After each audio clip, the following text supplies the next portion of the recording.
Yes, indeed, it is a big baseball weekend here on Chicago's North Side. Plenty of baseball fans from St. Louis are in town. It's a standing room only crowd for game one of this three-game weekend set, and it's a biggie. It's the Cardinals and the Cubs. Game one of the set comes your way next right here on WGN Sports. And a pleasant good Friday afternoon with Joe Carter, Chip Carey.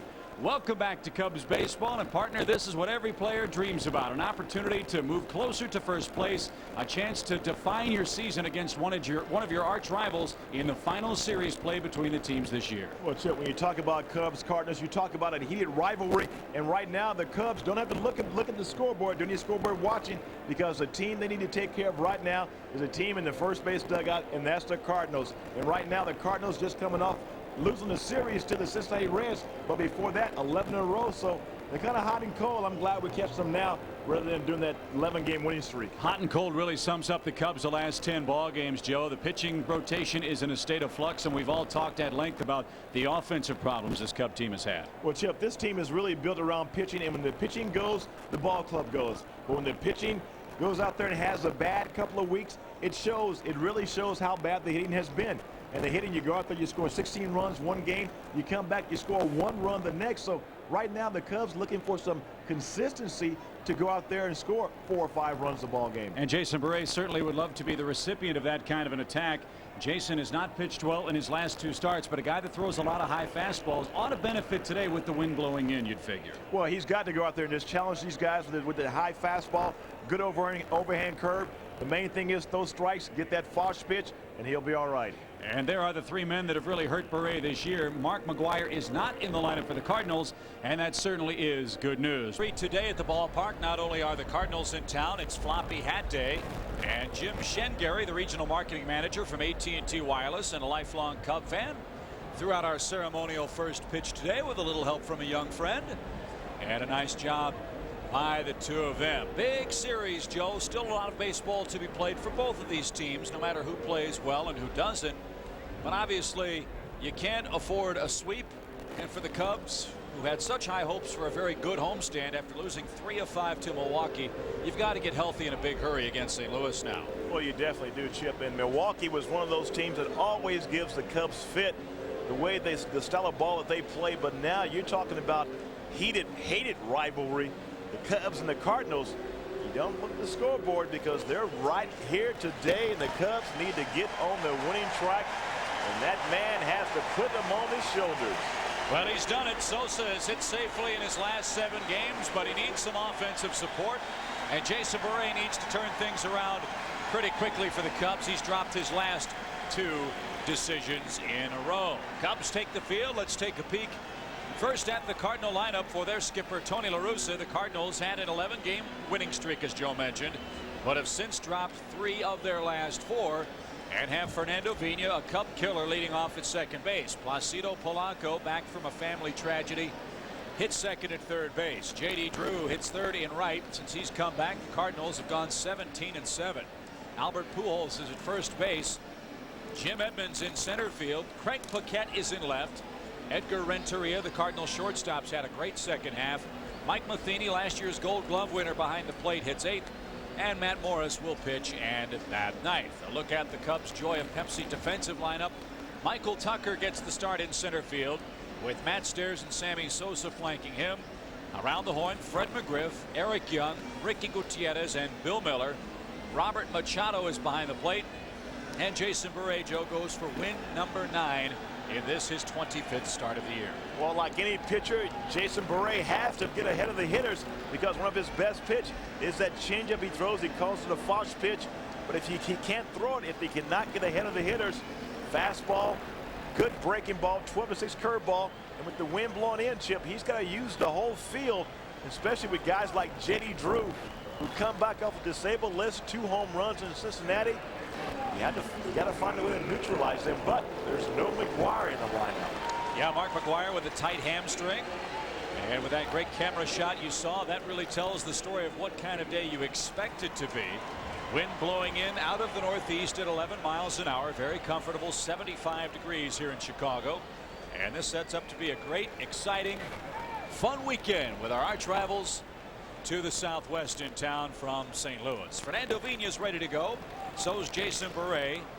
And Vina takes a fastball high. 1 ball, no strikes. Vina has had great success against the Cubs. One of the best leadoff men in all of baseball, certainly the National League. And a man that's happy that Wilton Guerrero was not Albert Bell the other day in Cincinnati. He got run over again at second base, you'll recall. Well, that's when you're in the firing squad line like he is there at second base. Popped up to left. Stairs comes in. Wynn pushing it toward the infield. Stairs with a catch on his side. Wow, that was a dangerous play. But Vina pops out for out number 1. Well, when the ball first goes up, the first thing you do, you take a look at the shortstop and the left fielder. And Ricky Gutierrez was looking at Matt Stairs. Matt was looking at Ricky. I didn't know if anybody was going to get there. And Stairs with the basket catch, the ball was coming back into him. Hey, as long as you get the job done. Placido Polanco stands in. He plays today with a heavy heart. His father-in-law passed away after a very serious car accident last week in Miami. And he has not been with the team for the last couple of days. And of course, everyone extends their sympathy to Placido and his entire family. There's the skipper of the Cardinals, Tony La Russa. Boy, they have played great baseball since the break. They've won 26 of 41. Well, that is what has allowed them to climb back into this race. And you know, Chip, it's been a year of streaks for every team. You know, the Cards go on a couple of double-digit win streaks, then they lose 8 or 9 in a row and come back. I mean, and that's the way it's going to be the rest of the year. So buckle your seatbelt, strap it on. Hot shot pass to Bill Miller at third base, and Polanco is aboard to lead off the Cardinal attack offensively in this series. 1 on, 1 out for the man that's really made the difference for the Cardinal offense, J.D. Drew. He's back, he's healthy, and he's hitting at a torrid pace again. Well, you're absolutely right, and he went on the disabled list, being hit by David Wells' fastball, broke his hand, and he has come back with a vengeance. Came back, and La Russa throws him back into the 3 spot. 2 home runs, and he's been the difference in why they struggled. But since he has been back, he has been hot, and it drops Jim Edmonds down to that 5 slot where he has been struggling most of the year. Drew's career high in RBIs, 57, set last season. He's 3 away from that now, and he's hit 23 home runs. He's had an injury-filled year. But everyone you talk to with this Cardinal team, Mike Easler, their former hitting coach, telling us the last time we saw him in a Cardinal uniform, he thinks this guy is a legitimate Triple Crown type candidate for the Cardinals. Well, he has that potential. You hate to get labeled when you're very young as a guy who always comes up injured. So he's got to find a way to avoid the injuries.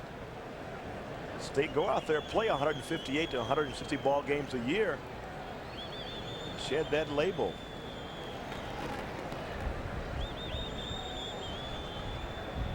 Two balls, no strikes. Cubs would love a ground ball at somebody. And that one missed the outside corner. Dangerous sequence now. 3 balls, no strikes to the man that many feel might not only be the Rookie of the Year, but perhaps the most valuable player in the National League if the Cardinals come from way back to win the Central. His name is Albert Pujols. 3 balls, no strikes.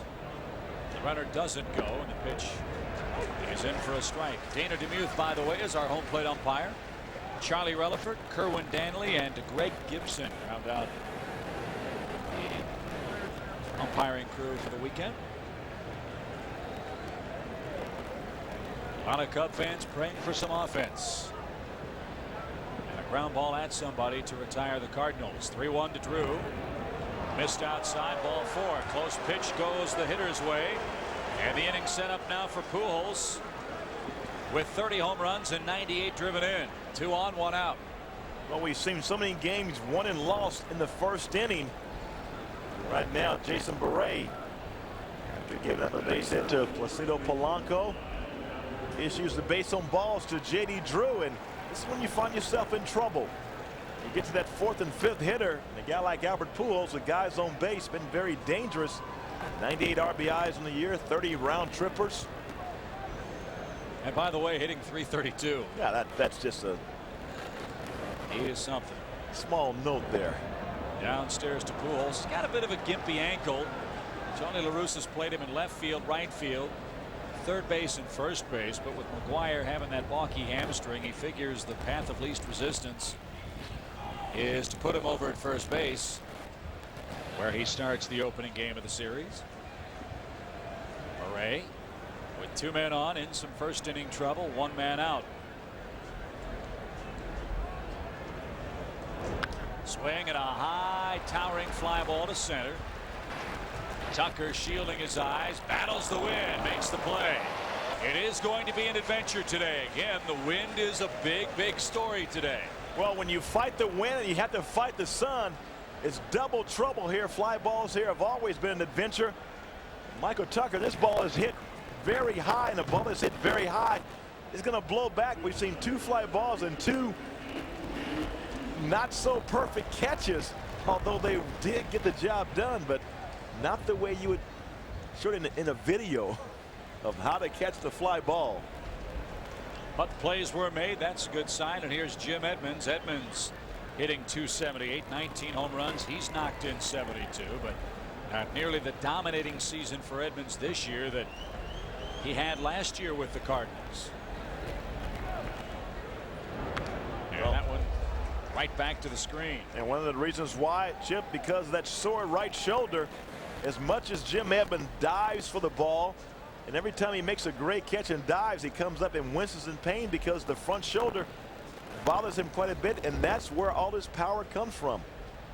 So when you're hitting your bottom hand, that's your lead shoulder, it's all your power, and when that goes, it's very tough. Your swing becomes long, and all of a sudden these big league pitchers are getting in on you.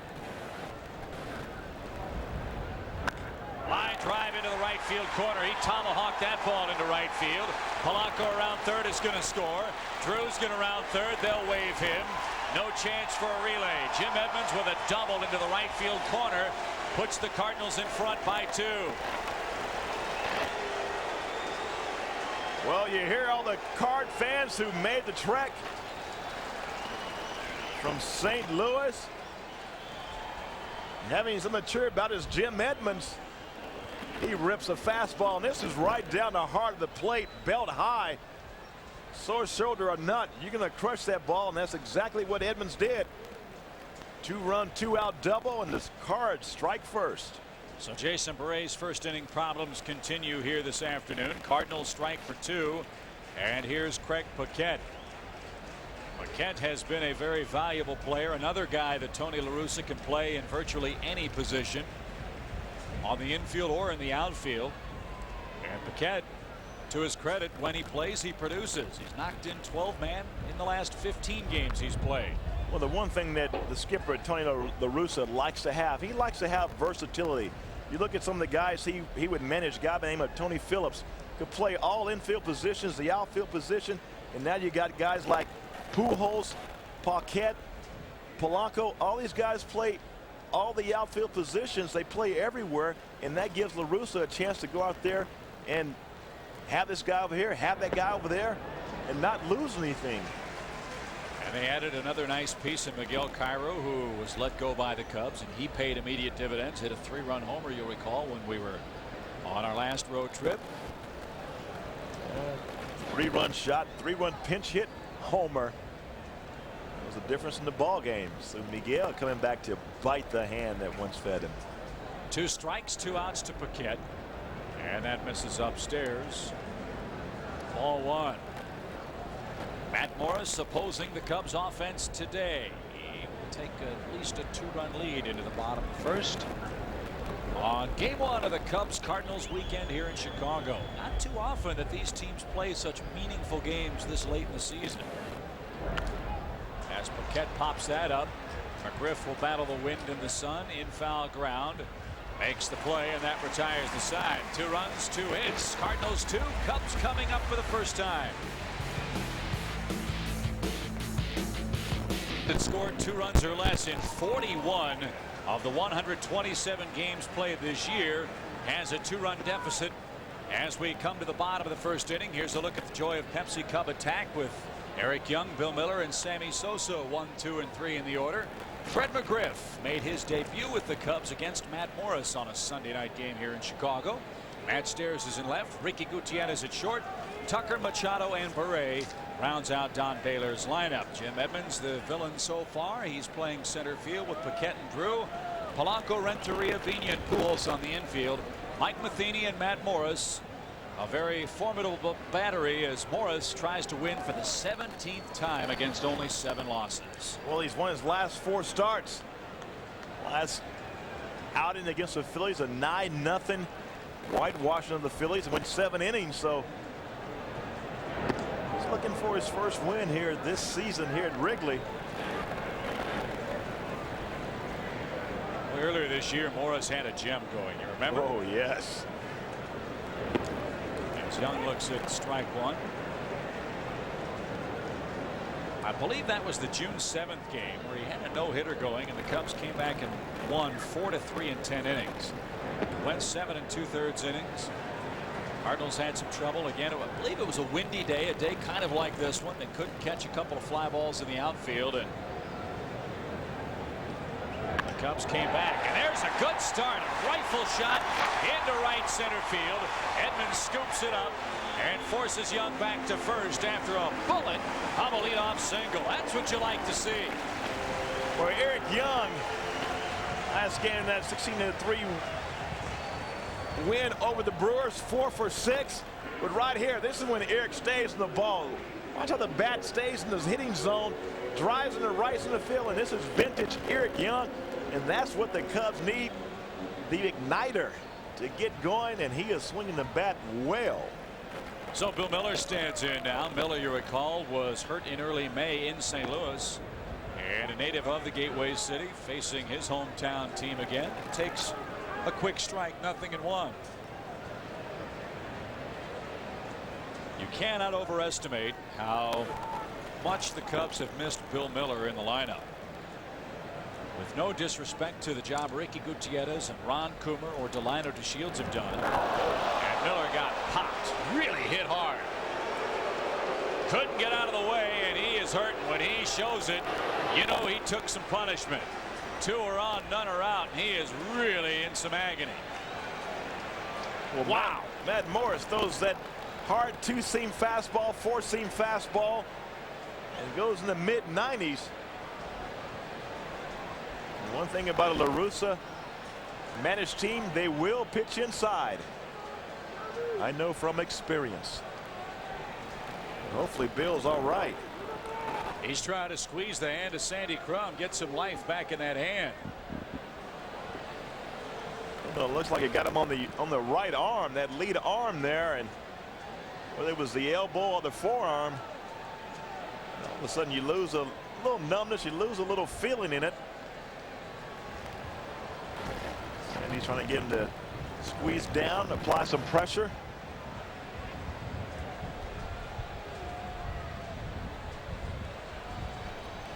Oh, that's right. Oh, that's right on the tip of the elbow. Oh, and man. That's.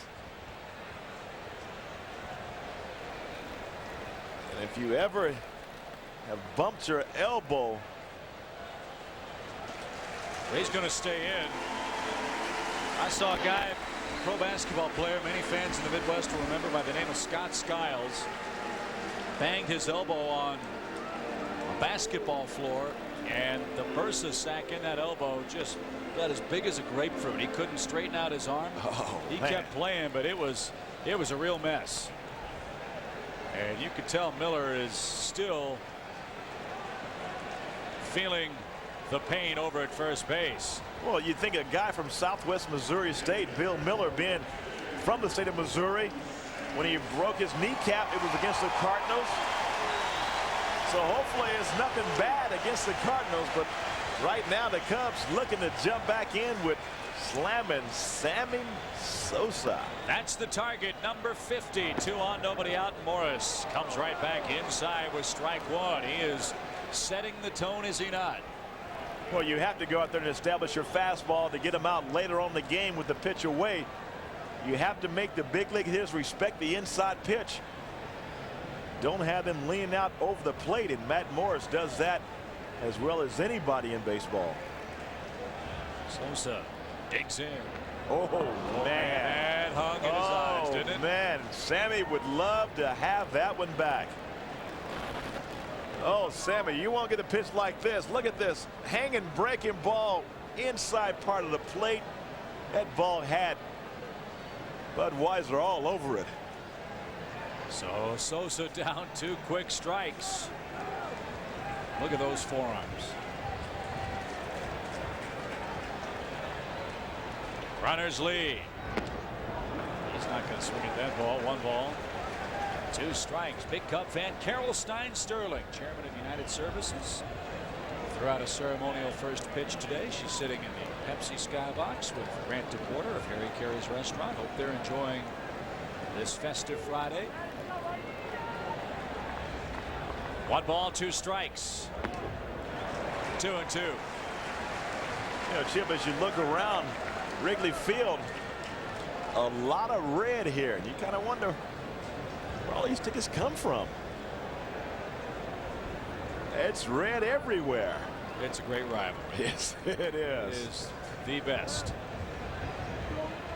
I know fans watching us in the East Coast will disagree, but this one beats the Red Sox Yankees for me, because I think when you talk about the passions of baseball between the Yankees and Red Sox, it affects a large populace but a very small geographical area.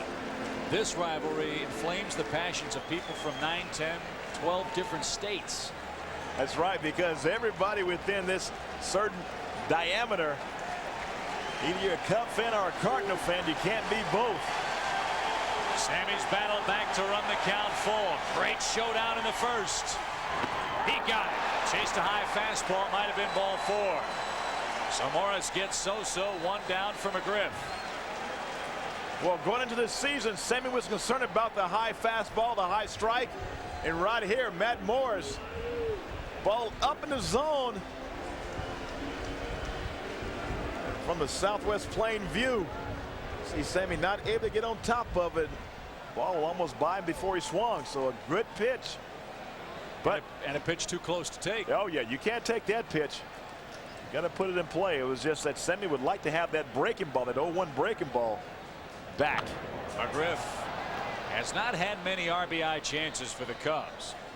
One reason why the man hitting in front of him has driven home everybody. But McGriff has got to get going. Fred now at 231 with a couple of home runs and 14 driven in. I know, Joe, you read the paper and some of the comments made that he's having trouble adjusting to today's baseball. Do you agree with that theory? And if not, what are your theories as to why he's gotten off to a slow start? Hey, I tell you what, a lot of people don't realize, as far as ball players, throughout your career, you're conditioned to play a lot of night games. And so your body gets used to that. And Fred, being the veteran that he is, you play a lot of Monday through Friday night games. All of a sudden you play sometimes Saturday day games, but on Sunday all the time day games. So you're talking about 1, maybe 2 games a week. All of a sudden now you're going to bed. You got to go to bed 10, 11 o'clock at night. Getting up at 7 o'clock is like having a regular day job. And a lot of ball players are not used to that. So the body does not get going. And being thrust into a pennant race makes it doubly tough. McGriff gets hit on an 0-2 pitch. And now some of the fans are starting to wonder what's going on with Morris. He's popped Miller. He's popped McGriff. He loads the bases with 1 out. And Don Baylor not too thrilled about this. You might expect some buzzsawing coming up for the Cardinals when they hit next. Well, another thing you get into when you face a Tony La Russa pitch managed ball club, a lot of guys going down, a lot of guys going inside, and from the southwest view, you see this ball is, oh man, this ball is about 8 feet inside because McGriff is about 10 feet off the plate. So he's always got great control. You don't beat 16-7 without some good control. He's walked 42 men in 172 innings. So he plunks 2 men. He's got the bases loaded. Here's Matt Stairs. Stairs has done some damage to the Cardinals. Well, the way you get back at somebody when you get 2 guys hit, get about 4 or 5 earned runs first inning. That would be nice. Morris laboring here, and these are the situations that really have befuddled the Cubs of late. Ball 2, no place to put him. 2-0. Now Matt Stairs for us. Bases loaded, 1 out. You're down 2 runs and you're ahead 2-0. I tell you what, you've got to look for a fastball right down the middle of the plate because Matt Morris cannot afford to try to hit the corners. He's got to go right at Matt Stairs. Ground ball toward first. Funny hop. They're coming home first. And in time, Eric Young took away the leg of Mike Matheny. And Pujols, with a real interesting play, saves a run with a great force play at the plate. Well, it was a great play by Howard because he realized he was only going to get 1 out, so he thought about taking the run away. Matt Stairs 2-0, ground ball down the first base line, and Pujols comes in, and he has to avoid Matt Stairs running. EY comes in and takes away the foot of Mike Matheny, but it's too late. That Pujols is some kind of player. Remember, he's an outfielder, third baseman who's playing first base today. Some kind of play. Here's Ricky. Bases loaded, now 2 outs for the Cubs. And again, Morris falls behind. You better get this guy when he opens up the door. Otherwise, you might have some trouble the rest of the day.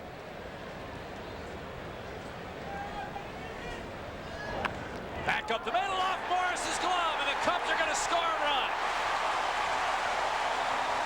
That's an infield hit. It's 2-1.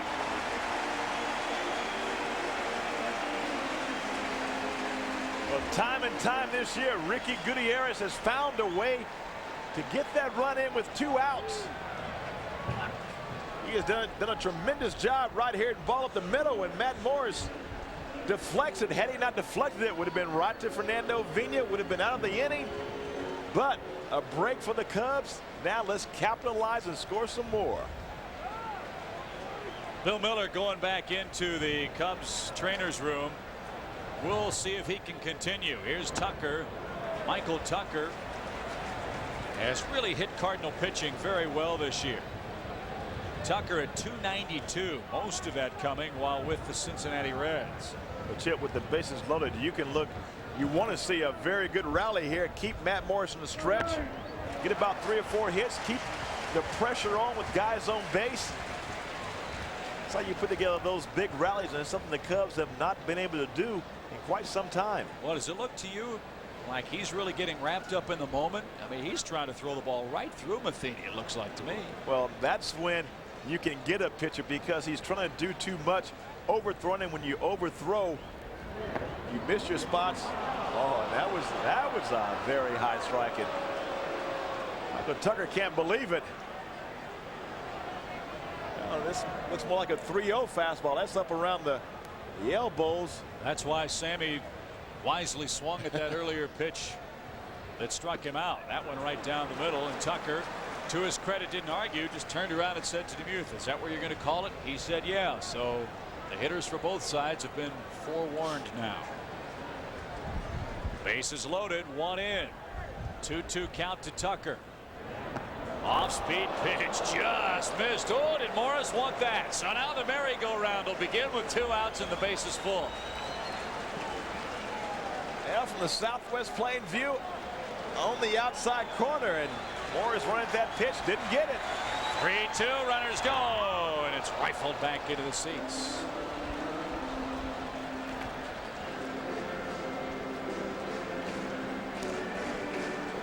You saw Michael Tucker just a little bit behind that fastball, and the reason why that is, he has established his fastball, but he came with a pretty good breaking ball. So you got to look for 1 or 2 pitches. You can't just sit on one. You got to expand his zone a little bit and look for the ball. Again, the payoff. He walked him, and the game is tied. Nice at bat by Tucker. 2-2 your score.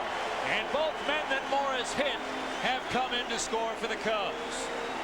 Dave Duncan goes out and speaks to his right-handed starter Matt Morris, and right now 2 hits batsman, a walk. 2 runs have scored, and the bases are still loaded. And what a start to the weekend, man. Wouldn't it be something if all three of these games were just like this one so far? So much on the line for both the Cubs and Cardinals. Cubs 3 games behind the Astros and a game ahead of the Redbirds, who are charging hard 4 games back. Well, would you expect anything else? Thankfully, the Cubs are playing them here. Yes, Cubs are 5-2 at home, 2-5 in St. Louis. We don't have to go to Busch Stadium anymore this year. We have 3 games here, and then we face the Cardinals the last week of the season. That won't be too fun, will it? Here's Machado. 2 home runs, 9 driven in. Cubs 2, Cardinals 2. Back up the middle. Vina had it played perfectly. Funny hop. And that retires the side. 2 runs on 1. Make it 2 hits. Great first inning in the books. We're tied at 2.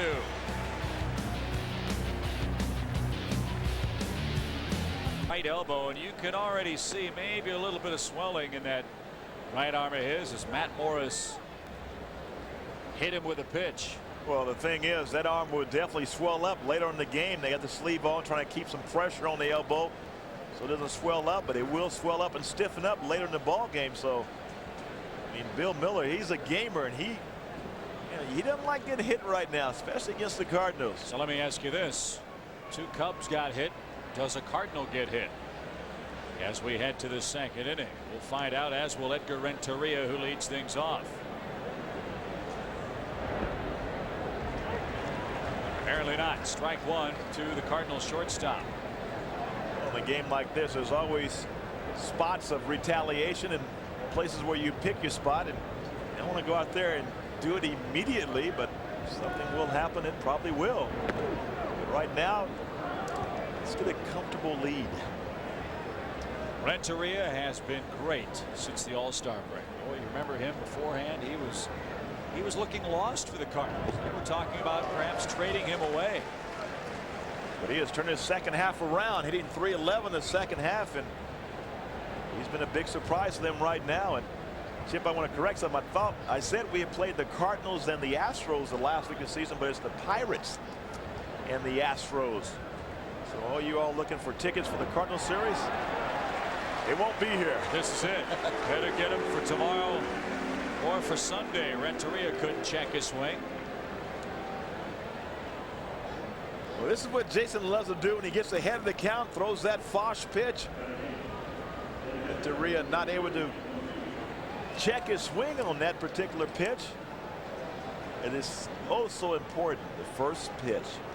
Getting ahead of the hitters. That way you can use any pitch in your repertoire.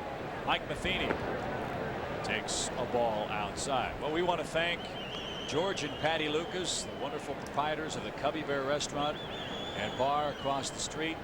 Wonderful job last night with the Cubs Wives event. So many great fans came in and helped us have a wonderful time right across the street from the ballpark. The players really enjoyed the evening. I believe unofficially the Wives raised close to $100,000 for Cubs Care charities last night. And we are so grateful to what George and Patty and the entire Lucas family has done for us and for the Cubs Wives and for the organization. They're terrific people. Yeah, Chip, they had one of the kind of raffle gifts, or so to speak. It was kind of a potluck gift. You didn't know what you were getting. It was a signed baseball by someone. It cost $25, and they took it out. One lady takes it out. She looks out. She's like, I don't know who this is. So she wanted to give it back and put it back because she wanted another ball. It was Sammy's autograph. Nobody could read his autograph yesterday. 1 ball, 2 strikes to Matheny. That's chopped toward third. Bill Miller will have no play in foul ground. The other autograph that had some of the collectors befuddled was Mark McGwire. Nobody knew what his signature looked like yesterday, but just a great time last night. And the folks at Harry Carey's Catering helped put that on across the street. It was a terrific event, and I know Becky Baylor and her cohorts with the Wives group are just ecstatic at the fans' great support of the event, and it's something we hope to be a part of for many years to come here in Chicago. You look pretty good serving all those drinks and everything behind the plate. You never know when you need a fallback position. 1 ball, 2 strikes here in the 2nd inning, and our live view courtesy of the Budweiser.com airship and its eye in the sky camera. Visit Budweiser.com to track the ship's tour. Budweiser's the official beer of Major League Baseball. Chip, we have to do a game from up there. You have to do it. No chance. No chance. You're not scared of heights, are you? Oh. Heights and snakes, pal.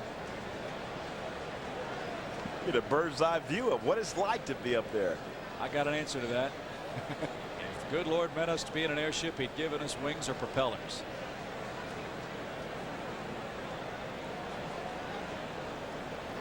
One ball, two strikes again to Matheny. Driven to right. Watch the wind push that ball into the sellout crowd.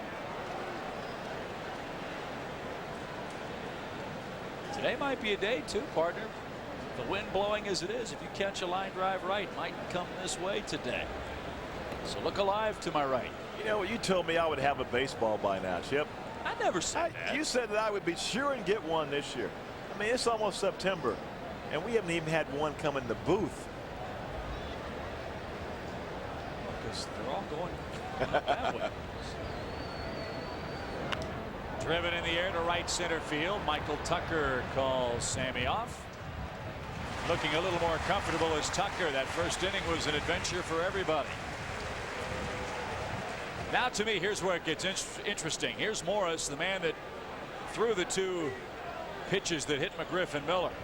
Does Bure buzz him inside, knowing that he'll lead off the Cubs second? Well, that's one thing why they talk about the American League and the National League and why they like the National League. If you're known for knocking a lot of guys down, you got to come up and face these hitters, these pitchers, and you got to take your turn at the plate. American League, you don't have to do that. With that swing, that was kind of a whale and bail. Where's on the back of his heels a little bit.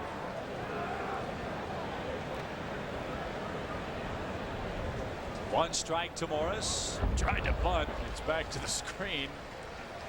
And it's 0-2.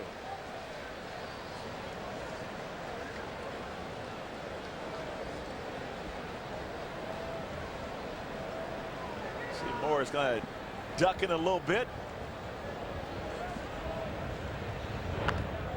Ground ball right side. Fred McGriff slips a little bit, but makes the play. And a nice easy inning for Jason Bure, who will lead off the Cubs second, tied at 2.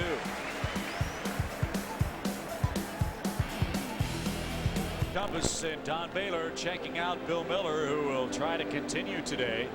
The question is, if that elbow continues to swell, how effective will he be able to be throwing the baseball from all the way across the diamond to first? Well, one thing you'll see about Bill Miller, you'll see how gutsy he is, his character, but he will always keep that arm moving, keep bending the elbow back and forth on a circling route. He won't keep it still because he knows once it gets stiff, and he keeps it still, it's going to stiffen up on him. So you got to keep moving it, keep it wrapped up, keep some heat on it. A couple of rubs in between innings. Because he does not want to come out. He says, I've got hurt one time against these Cardinals. I'm not going to come out of the game again.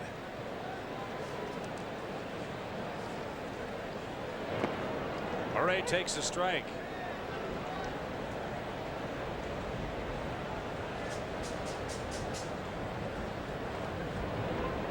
Big breaking ball.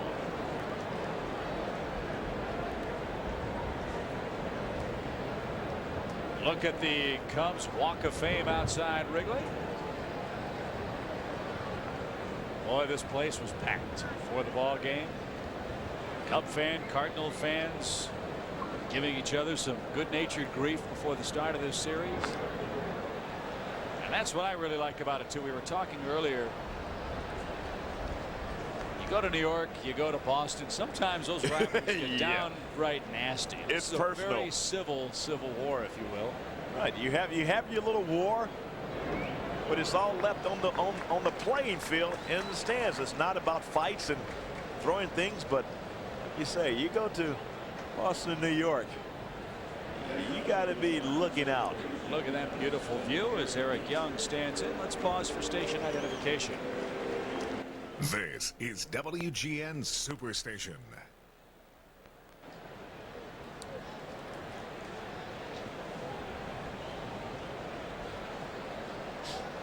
Chip and Joe back at Wrigley Field. Eric Young led off the Cubs first with a line drive single into right center field.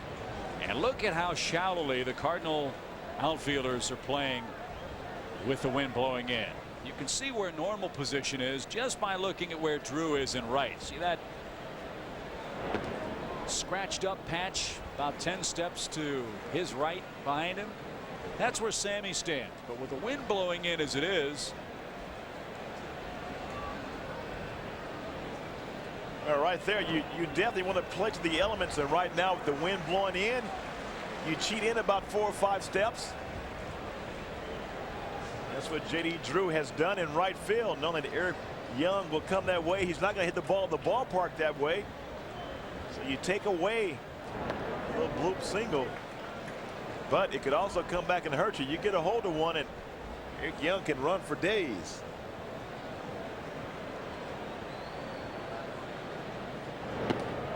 Eric Young's on base for the second time today. Boy, Morris uncharacteristically having some problems here in the second inning, and it's another visit from Dave Duncan. So we go back to the first inning, and here's where Bill Miller got hit on that right elbow, right on the bone, and I'll tell you what, that is not a well protected area. Dave Duncan and Mike Matheny having a talk with Matt Morris, and great approach and a great at bat by Eric Young. Make him throw a lot of pitches, and right now, you know, Bill Miller, back in his mind, he wants to hit a rope or a rocket somewhere. Preferably right back up the middle. middle. So let's see how Bill looks swinging the bat. Again, it was that front elbow that took the punishment. And he scored the first Cub run. Pretty good hack that time, and it's out of play for a strike.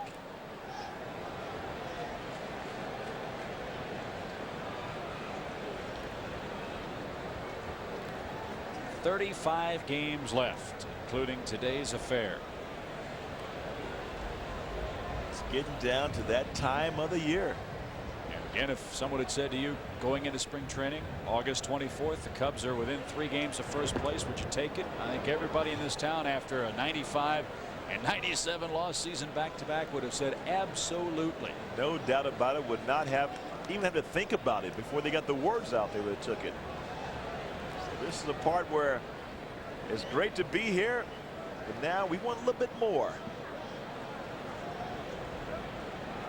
Young starts, then stops, and a pretty good pitch on which to run, but heads back to first. Well, Mike Matheny very adept at throwing runners out. Great arm, very quick behind the plate. The Cubs scored 2 runs in the first without the help of Sammy Sosa, so he's digging in. Morris hadn't gotten that call on the changeup yet today. 2 balls, 2 strikes. The big Cub gladiator, Sammy Sosa, is waiting on deck.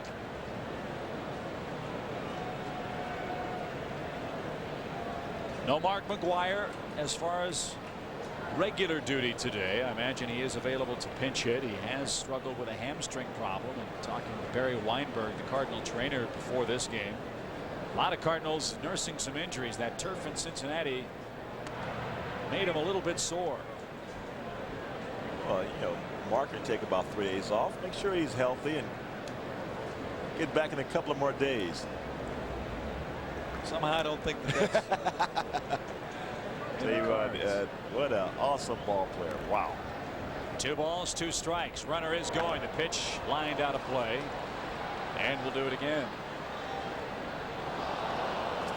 Watching in Hayward, Wisconsin, big Cub fan Sean Cahill getting ready for fall semester at Ohio State University, enjoying the telecast today.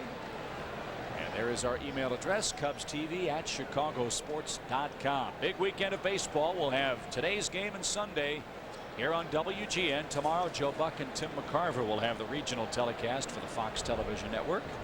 Game time 12:15 here Central Time.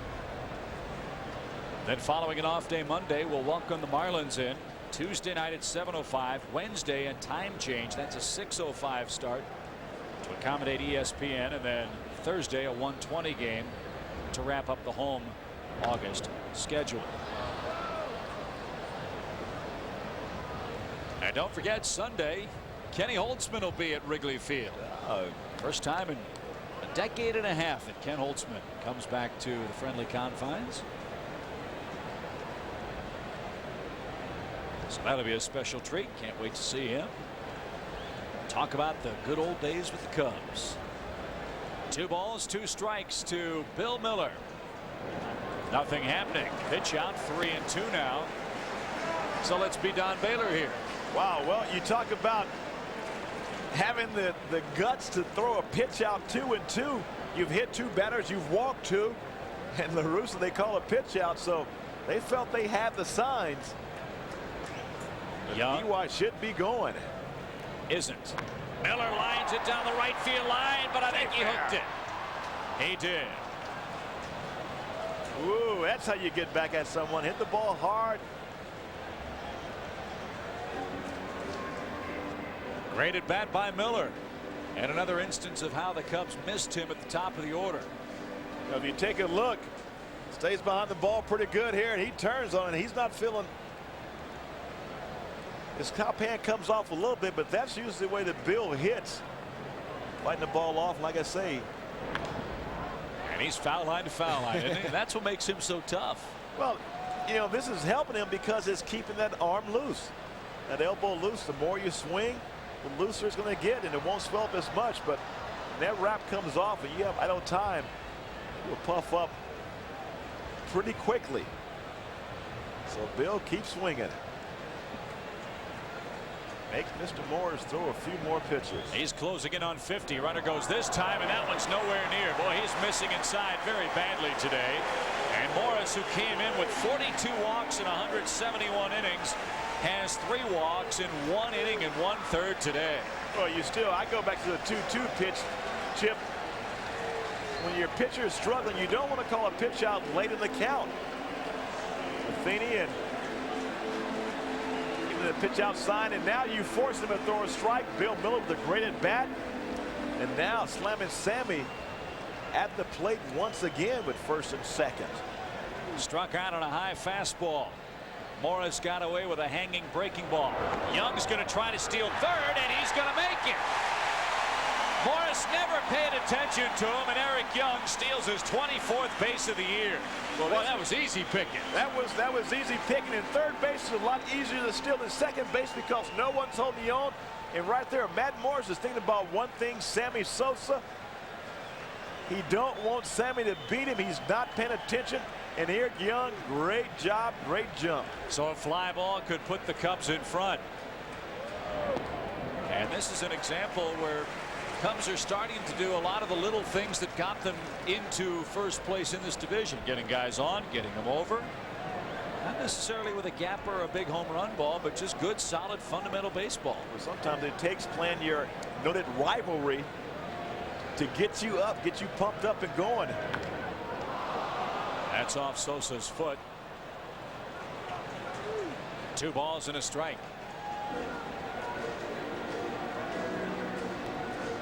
You always have that little extra adrenaline when the Cardinals come to town.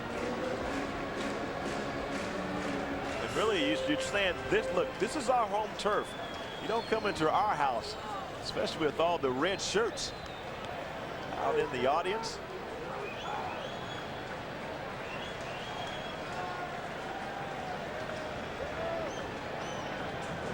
Swing and a high towering fly ball deep to left. Paquette back in the corner, and the ivy has just enough room. Young will tag, and he will score the go-ahead run. Sosa just missed, but he puts the Cubs in front 3-2. Well, Sammy knew when he hit this, it was not going to go out of the ballpark. It was too high. But the wind was affecting the ball a little bit here. Here's that breaking ball. He got back in the first, and then he didn't connect on. But right here, Sammy just kind of a semi-hop, but he knew he didn't get it well enough. Paquette back to the ivy. But more importantly, he scores EY. That's how big that stolen base was. Line drive over second by McGriff. 2 men on, 2 men out. Matt Morris has given the Cubs 3 base runners with walks and hit by pitches, and all 3 of them have scored. And now Stairs will hit again with 2 men out. Folks, buckle your seat belts.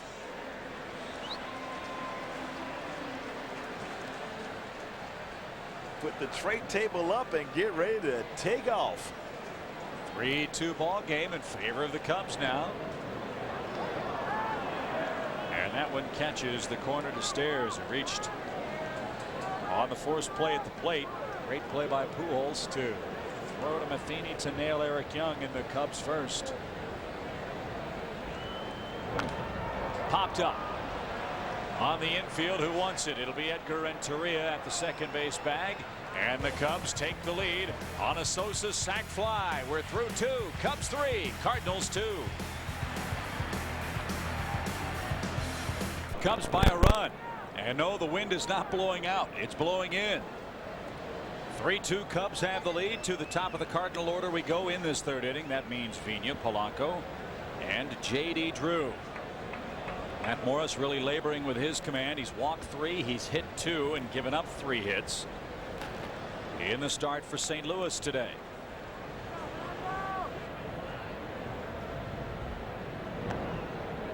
Ball 1 to Fernando Vina. This guy is just amazing. How tough he is. After that shot he took from Wilton Guerrero in Cincinnati. Blood all over the place. Bloody nose, a cut lip. The Cardinal trainers went out. It's not going to come out. Put a little gauze in the nose. Checked out the lip. He said, I'm staying in the game. It means too much. And he was right back in the lineup the next day. I mean, there's just no way Vina is coming out of the lineup unless he can't walk to the batter's box. Fly ball to center should retire him. Well, what a day to pitch. If you're a high fastball pitcher, you can make a whole lot of hay today. 1 out. That's right. You go out there, you use the whole ballpark, and with the flags blowing straight in, just tell the hitter, here it is, see what you can do with it.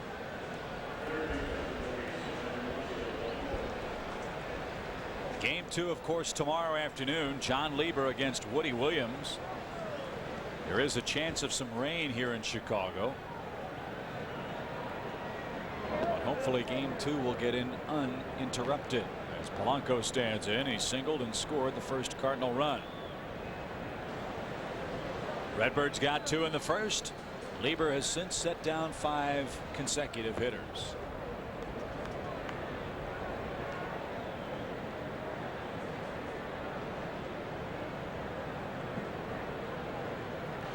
How about that paint job? Is that Errol Scheib?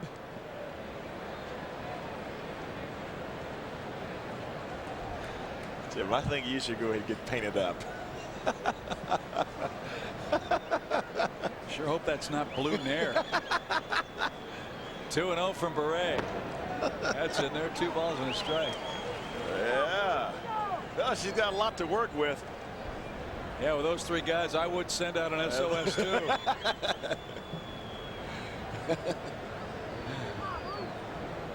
Now, wait a minute. Where's the A at now? There they go. Hey, this is a family show. That almost got Polanco. 3 balls and a strike from the Cub right-hander, Jason Beret. I think I said he was John Lieber a second ago. I'm thinking about Saturday's start. Lieber's going tomorrow. Beret's throwing well here today, though. We didn't have that kind of treatment when we were out in the bleachers. Are you kidding me? Bobby didn't have enough paint. Down the right field line, and the count full 3-2. It was too hot for paint that day. Oh man, but we had a great time. I did. I thought it was wonderful being out in the bleachers. Oh no, it was good. Well, Chip, if they did that to me and you, blue paint would look good on you, but probably couldn't see it on me. And it's a good thing too, we don't have Doug Minkiewicz playing for us. 3 balls, 2 strikes to Polanco. Fisted towards short. That's easy. You're killing me. Big Cub fan Leslie Purcell watching the game today. Leslie An administrative assistant with the New York Knicks basketball team. I'll bet she knows one of the fine NBA executives, Jeff Knicks, who lives across the state lines over in Indiana. What a coincidence life is. Your last name is Knicks and you work for the Knicks. Jeff, a huge baseball fan, and Leslie, hope you're doing well. Do you spell it the same way? Drew, look at him, pushes that bunt toward third, and that's a heads-up baseball play by J.D. Drew. Tests the arm of Miller, guy that can slug the baseball, has everybody back, and he represents the game-tying run ahead of Pujols. That was a good bump by J.D. Drew, but right now Don Baylor's probably saying, we'll give you that all day with 2 outs and nobody on base. Usually with 2 outs and nobody on base, you're looking for someone to drive into the gaps, get in a scoring position. And unless you're going to try to steal second base here, there's really no need to be bunting, especially your 3-hole hitter. But it does set up a chance for Pujols to turn the game around. Pujols, just the 22nd rookie in the history of Major League Baseball to hit 30 home runs. And one of those 30 was a cannon shot in Cincinnati that went over the batter's eye in straightaway center field. The thing about what was so impressive about that is you've got to hit it about 430 some odd feet, and you got to have the height also.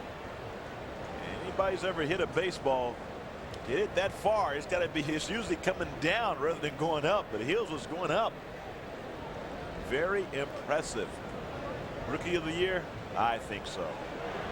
Maybe MVP too, especially if, as Tony La Russa said today, the Cardinals make the postseason. But what's going to make it so interesting, I think, is you've got Gonzalez, you've got Bonds, you've got Sosa, quite obviously, you have Pujols. It's possible that 3 of those 4 guys could make the postseason. So then who wins the award? Do they all share it? Has there ever been a 3-way MVP? I know there's been a 2-way. There's been a 2-way, but 3-way, no. And the thing that I think would really help Sammy because make the playoff is that if you take away Barry and the big discrepancy that Sammy has in RBIs between first and second place in this ball club, 79 RBIs is the difference from first place to second place. I think the voters would have to take a look at that. Array concerned with Drew, who has a huge lead. He's not going, and it's out of play. Well, to put it into perspective, you're right. According to the Elias Sports Bureau, there have only been 5 instances in Major League history in which a club leader in runs batted in had an advantage of at least 70 RBIs over his team's runner-up RBI total. The last time it happened, ironically, was with the Cubs. 1959, Ernie Banks had 143 RBIs to lead the Cubs. Bobby Thompson had 52, or a difference of 91 runs batted in. Runner goes, pitch high. The Machado throw is high. Did they get the tag down in time? No. 8th steal for Drew. He's in scoring position, 2 outs. Well, I said if you're gonna bunt and you're a 3-0 hitter with 2 outs and nobody on base, you have to think about stealing second base. Don Baylor, Jason Beret, and Machado keeping an eye on JD, and you tip your hat. He was gone. He knew he had to go. And with Machado behind the plate, very good arm, just a little bit up. Side slides in safely. Yeah, Cubs had a shot at him, but the throw a little too high. And Pujols rolls it toward third. Miller, see how he throws the ball. Very well. Right to McGriff, and the inning is over. Cubs 3, Cardinals 2.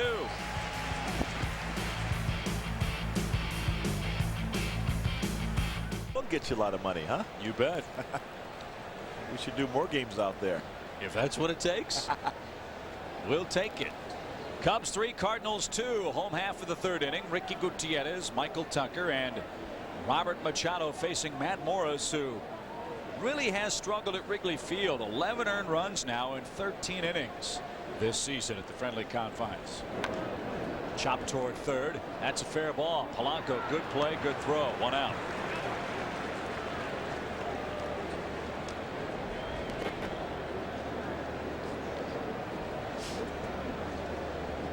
Michael Tucker hits. He drew a bases loaded walk to tie the game. And friends, the Cubs organization suffered a loss today with the passing of one of the all-time greats, Hank Sauer. Hank played for the Cubs from 1949 through 1955, was the 1952 MVP. Mr. Sauer survived by his wife Jean, their 3 children and 4 grandchildren. And our thoughts and prayers are with the family of Hank Sauer, who passed away today. As the mayor of Wrigley Field, they called it. Didn't realize he was the MVP. 1952.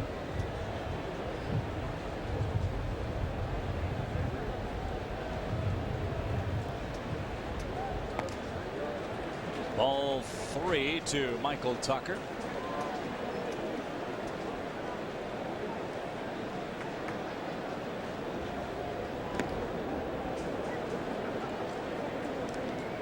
Matt Morris continuing to get behind his Cub hitters. 2 walks. Good approach. Tucker has his first base hit. And one thing in the opening, Billy Williams said when the Cubs scored 16 runs against the Brewers a couple days ago, what they were doing, they weren't trying to pull the ball. They were hitting the ball to the opposite field, taking what the Brewers gave them. And right there, Michael Tucker taking what Matt Morris gave him. He worked the count in his favor. He got a fastball out of the plate. Didn't try to pull it, roll it over. He just slapped it in this left field. Clean, solid hit. 1 on 1 out for Cub catcher Robert Machado. And Morris wants to keep Tucker close. Hank Sauer led the National League in RBI. Tied with Ralph Kiner for the home run championship with 37. Was of course the MVP. He was the first player to twice hit 3 home runs in a game off the same pitcher. Kurt Simmons was the victim. Runner goes on a hit and run, foul ball. He first did it to Simmons on August 28th, 1950, before Simmons went to military service. Then did it 2 years later in 1952. And of course, Sauer finished up his career with the Giants, slugged 26 home runs in their final season at the Polo Grounds before being a part of the Giants' move to the West Coast in 1958. 2 strikes to Machado. A good off-speed pitch there from Matt Morris. He gets ahead of Robert Machado. Number 2, Machado way out in front.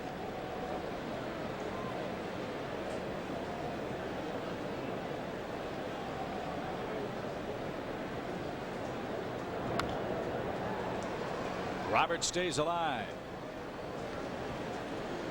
Rest of the baseball action later on tonight.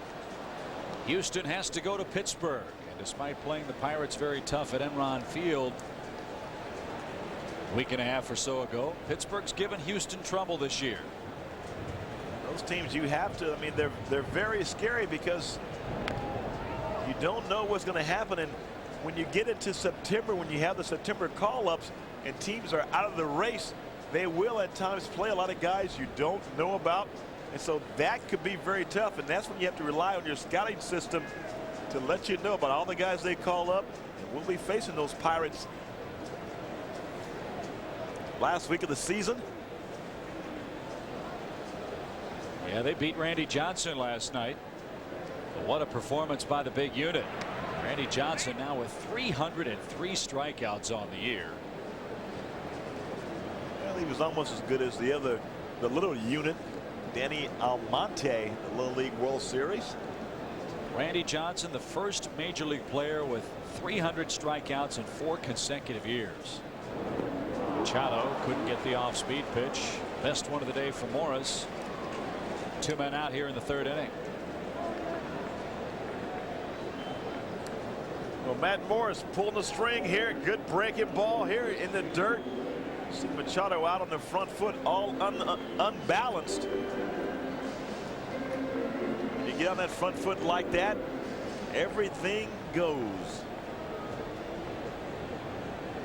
So Beret bats with a man at first and 2 men out. Very deliberately paced ball game. ground ball hit to Edgar Renteria, and he will win the race to the bag to retire Tucker, and then he hurdles over him to end the frame. Nothing doing for the Cubs in the third. It's still 3-2 Chicago. In his roost on Tuesday, August 28th. It's 1988 Andre Dawson Baseball Card Day, presented to you by Topps, Southwest Airlines, and CLTV. The Hawk will be along to sign his oversized card. Guest conduct Take Me Out to the Ball Game with the Florida Marlins in town beginning at 7:05. Lots of good tickets still available for that very important series Tuesday night, Wednesday night, Thursday afternoon as the Cubs battle the Billfish. Fourth inning rolls around, and Jim Edmonds has driven in both Cardinal runs. Boy, did he get his hands up in that first inning. Yes, he did. And when you have that high strike and a high fastball, you start your hands up high. You're able to get on top of that pitch, and Jim Edmonds can do that with the best of them, especially off some tough left-handers like Randy Johnson. Again, as we touched on earlier, struck out 16 Pirates but lost 5-1. Tony McKnight, the former Astro, beat Arizona for his second win of the season. Fouled at the plate. 2 balls, 2 strikes to Edmonds. Barry Bonds hit his 55th last night as the Giants beat Montreal 10-5. It was a 9th inning pinch hit home run. Bonds now with 549 in his career, and still ahead of Mark McGwire's pace of 70 in 1998.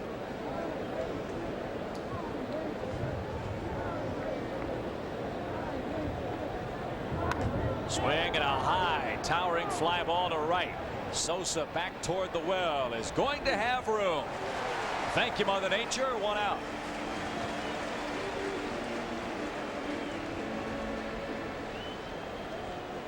Edmonds is retired, and flying high above Wrigley Field is the Budweiser.com airship with these live shots 1,000 feet or so above Chicago. Hey, baseball fans, this Bud's for you.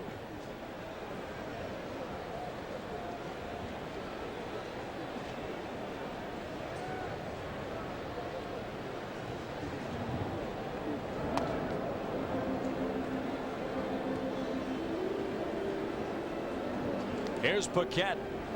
He popped out to end the Cardinal first.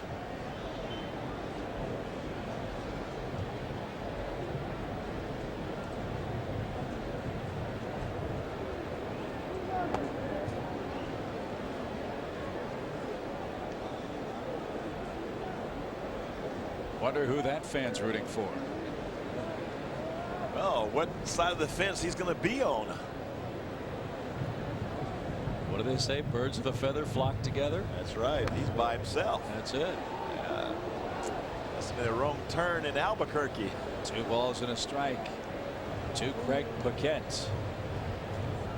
This guy wears us out.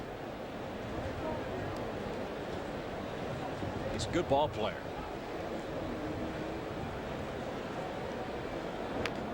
One of those good utility guys, can play a lot of positions, very versatile. Well, you look at his batting average. Lifetime Paquette only 205. 17 hits for Paquette, but 7 home runs and 16 batted in. So he does damage when it's meaningful. Not this time, though. He's down on strikes. And Beret giving the Cubs exactly what they hoped he would give them today. A very quality start. Well, it's always the first inning for any veteran pitcher.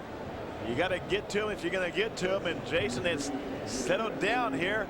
Nice off-speed pitch there, like a slider. Keeping it down in the zone. Did Edgar Renteria go round? Apparently not. 1 ball, no strikes.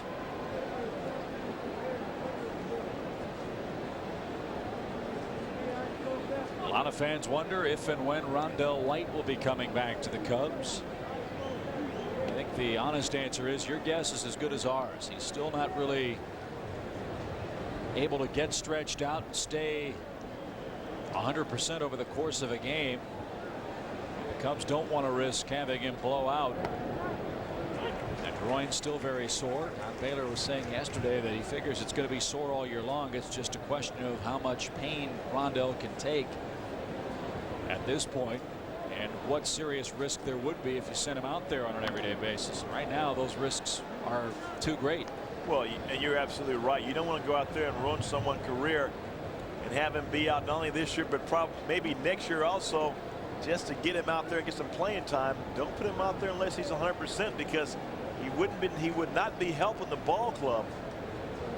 And you got some able bodies out there, but the most important thing is for Rondell to get healthy. And he continues his rehab stint down at West Tennessee, the Cubs AA affiliate. Rondell is 2 for 15 with an RBI down there. So he's trying to come back. Bobby Hill, remember how great a start he had for the Cubs? He's coming back now.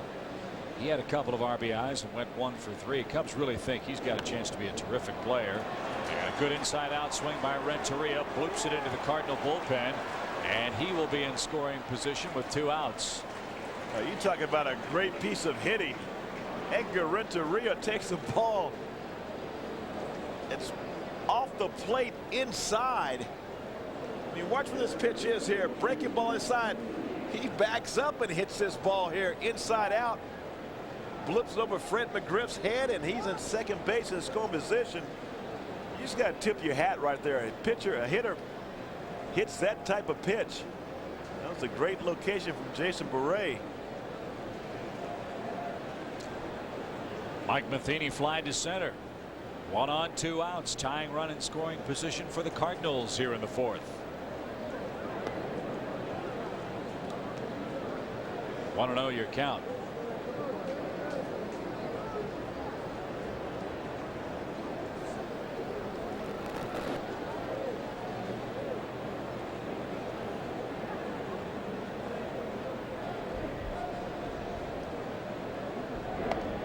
Snap throw back to second, and Eric Young, I don't think he ever touched the ball with his glove. It hit off his body.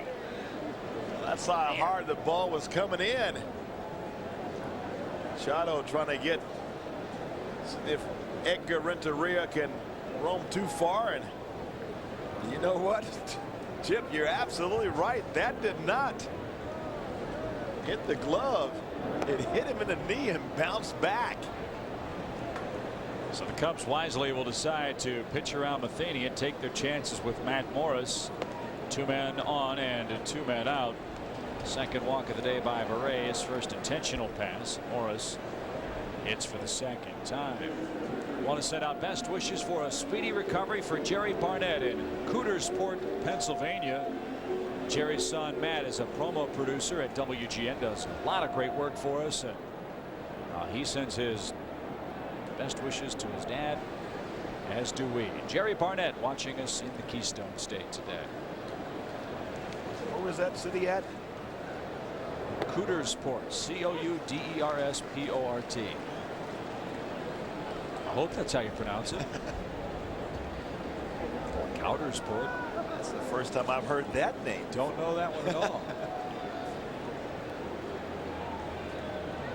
No balls and a strike. It's a place that has Punxsutawney, for crying out loud. Oh, okay, one of those places, huh?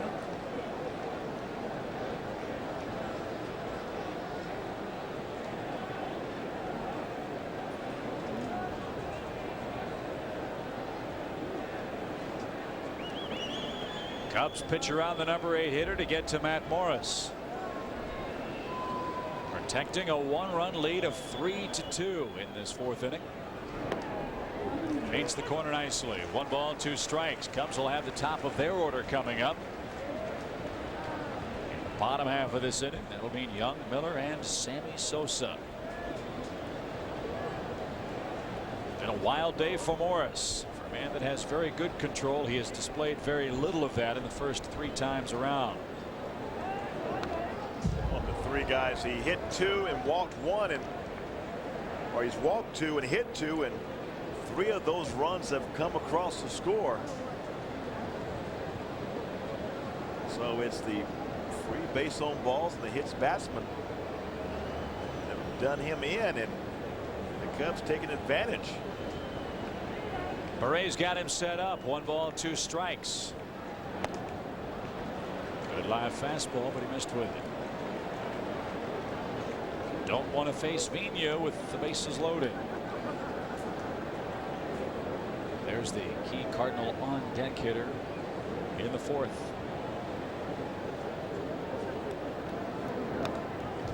Morris is giving Barre a run for his money here. Real good battle. Yes, he is. He's hanging tough, and the ball gets stuck into the screen right behind home plate. Who will climb the chicken wire to get it, though? I saw that happen at Yankee Stadium once. Lady climbed all the way to the top to get the and ball. Started climbing all the way down, you know, moving it from her fingertips as she went down. 2 feet from the bottom, dropped the ball. 2-2. Down goes Morris. Needless to say, the bat boy didn't help her out. She was not too pleased. The pitch around works. Cardinals fail to score in the 4th. Here comes Sammy Sosa hitting 3rd.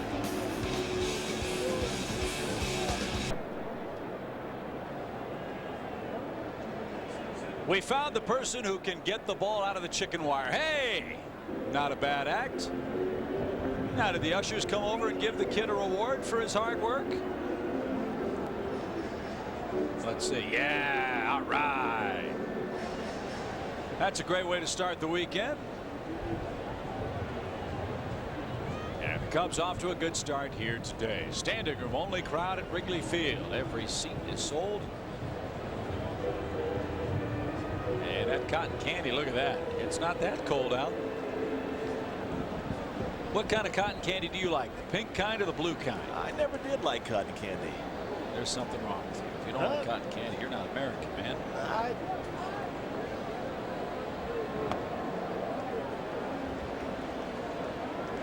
It just, you put in your mouth and it's gone in half a second. So, well, your dentist likes it when you have yeah, your dentist likes it. Yes.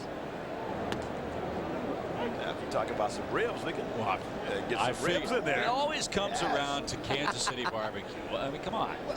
You got to expand your horizons a little bit. But why? If it ain't broke, don't fix it. Eric Young has been on base 3 times. And maybe Don Baylor's little message the other day where he did not play against Milwaukee is a message being received now. Young has 6 hits in his last 11 official at bats. Well, sometimes you do little things to light the fire under certain players, and so far EY has responded. And when he's going great, he is doing exactly what he's doing, stealing bases, line drives between short and second, into right field. He's a little igniter. Cardinals think Bill Miller might bunt. Creeping in at 3rd is Polanco. And boy, what a difference a day makes when the top of the Cub order is on base. It makes things a whole lot more interesting. Young has been up 3 times. He's been on 3 times. Bill Miller has been up twice. He's been on twice. Set the table for Sammy, and here Bill looking for a little revenge after being hit in the first inning. He's been hit, he's scored, he's walked. And the only concern really at this point for the Cubs, to my way of thinking, Joe, is 6 men left on base in the first 3 innings today. Well, you want to take advantage of those opportunities and not leave the guys out there.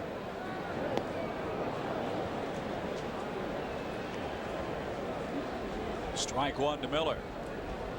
Big baseball fan Bill Gooch is here from Elmhurst. Brought a couple of friends, Adam Brook and Bill Quinn. They're getting set to start their fall semester in college in a few days. Bill, a terrific guy, always comes to visit us when the Cardinals are here. Is he rooting for the Cubs, though? Oh, he's rooting for the Cubs today. All right. You better be nice to him, because if you want to go back out to Medina number 3 and shoot 6 over par, he's the guy to call. Had a great time out there at Medina. What a course. Lots of trees, huh? Lots of trees. And I saw a lot of them, too. I feel your pain. 2-1 pitch. Chopped over first. That ball foul. And into the Cardinal bullpen. Bird's eye view for Charlie Relaford. Made the right call. And the count now 2-2. Want to wish Janet Owens a happy birthday today. Her friend Pete Mastracci from Pittsburgh, Pennsylvania, sent along those greetings. Tom Crystal celebrating number 75 today. Karena Raisley from Oklahoma City here. Oklahoma City. Greg Templeton from Perry, Iowa. Fred Dracus is here from Michigan. Outside corner, and Miller knew it. All of a sudden, partner Morris starting to dial in that changeup. Well, he's getting the outside corner. And breaking ball in the outside corner, back door. That's the pitch he's been wanting all afternoon. One of the few times Dana DeMuth, the umpire, has given it to him. Right now, Sammy just missed home run number 50 last at bat, sacrifice fly. He's got him on the breaking ball. This is the 128th Cub game of the year. And they've got the paintbrushes out in just about every way, shape, and form out there, don't they? They got the floor. Sosa's playing now in only his 126th game. He's driven in 128 men. Runner at first goes. The Matheny throw is not nearly in time, and it's into center field. Young will make third with one out. Oh, you're talking about a spark at the top of the lineup. Eric Young, his second stolen base of the afternoon. He arrives the same time as the ball. A great jump. Matt Morris is not very quick to home. And this is a straight out steal. EY trying to make something happen, and does. It's on third base, and Sammy with a chance to drive him in. Infield plan in. But you know what? The infield plays in. With Sammy at the plate, they don't play in too close. They want to back up a little bit. Well, the point I was going to make, only two men in the history of the National League have driven in more runs than games they've played. Hack Wilson in 1929 and 1930 with the Cubs drove in 159 games and 152 played. Drove in 191s and 154 played in 1930. The other man to do it was Chuck Klein of the Phillies in 1930, who knocked in 170 and lost the RBI title in 154 games. Wow. So another season of historic proportions perhaps in store for Sammy Sosa, who in the month of August has run away with the Player of the Month award. Well, he has, and the guy that would give us some competition is that young man in Cincinnati, the kid Griffey Jr. Line drive, base hit. It's 4-2. Make it 129 driven in, and Sosa is roasting hot. That's his 30th RBI this month. He is some kind of smoking. Matt Morris was trying to get the fastball up in the zone, but Sammy wasn't biting. He makes him get a fastball down, and Sammy hits it right where it came from. I mean, this ball came in about 94 and left about 130. More importantly, Eric Young. Base hit, stolen base. Doing the job, and when you get the guys in front of Sammy, he can drive in some more. Here's an interesting bit of conversation to talk about when you're at your dinner table or the local tavern tonight. Is Sammy Sosa the greatest player ever to wear a Cub uniform?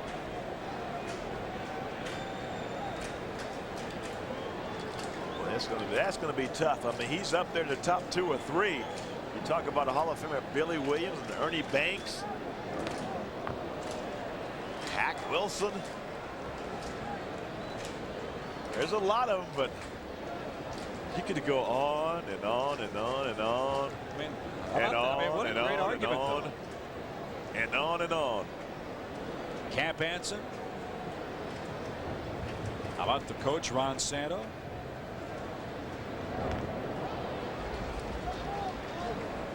Mark Grace certainly is deserving of consideration with all those hits. We mentioned the coach. Ryan Sandberg, Andre Dawson, albeit Dawson played at the end of his career here. And you could really seriously make that argument. with Sammy Sosa, who still is very much in the prime of his baseball career. I mean, this guy still has a ton of great baseball left to play. You're absolutely right. He's only 32. They always talk about guys threatening Hank Aaron's record. Ken Griffey Jr., Mark McGwire. Now you got to really look at Sammy if he continues his torrid pace. You figure the way Sammy keeps himself in great shape, he could play another 7 or 8 years. Let's see, 7 years times about 50. That's 350 right there. Get you to the door of 700. But I think he's going to fly past 50 for the next couple of years, and that's going to help him, obviously. But that's going to be a great argument, a great thing you can sit around and think about. All the great players who've played in the history of the Chicago Cubs. Are we watching the best ever? He's off and running. It's ball 4. They call Sosa out. And was it ball 4 or strike 3? The scoreboard says ball 4. They called it a strike. And so they do call it a strike. A snafu there. It's a strike him out, throw him out, double play. And the Cubs settle for 1 in the 4th inning. Cubs 4, Cardinals 2. That was interesting.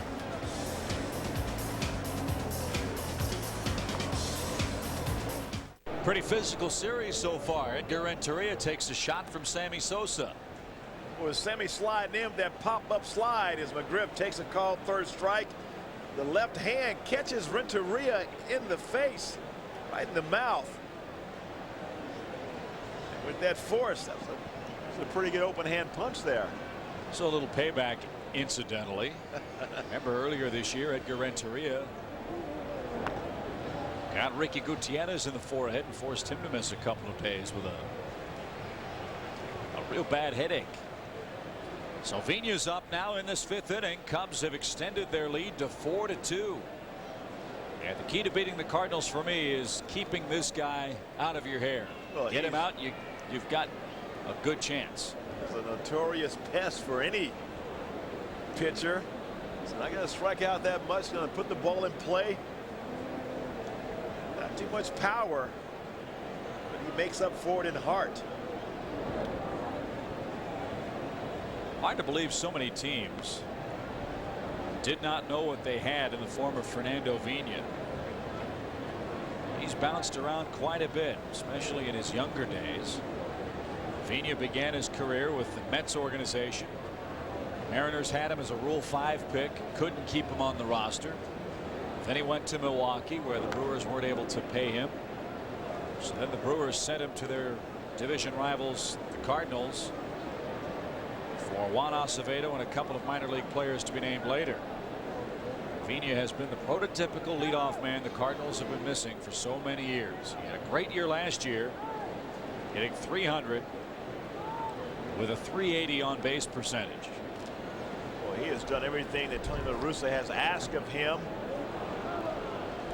Jason Borré just missing on the outside corner, but he brings a fire. His intensity, you don't ever have to worry about will he come ready to play. Just write his name in the lineup, number 4 in the 4 position. And there's a line drive into right field. So Vigna, a man that can wreak havoc, is aboard for the first time today for Polanco and Drew. Well, you can't keep him off base all the time here, and Jason Borré with that changeup up in the eyes, and what he did there was speed the bat up of Fernando Vigna. And we've gotten the official pronunciation of what? Of that town in Pennsylvania. Okay. It's Coudersport. Did someone tell you that? They actually said it for you? Absolutely. Someone from Coudersport. It's the hometown of Adelphia Cable. They carry the WGN Superstation. So we hope the fine folks in Coudersport are enjoying the ball game, and I hope they'll accept my apologies for never having heard of their town's name. But we got it right in the end. Vigna's aboard for Polanco. He singled, scored, and rolled out. Pitch out, nothing happening. 1 ball, no strikes.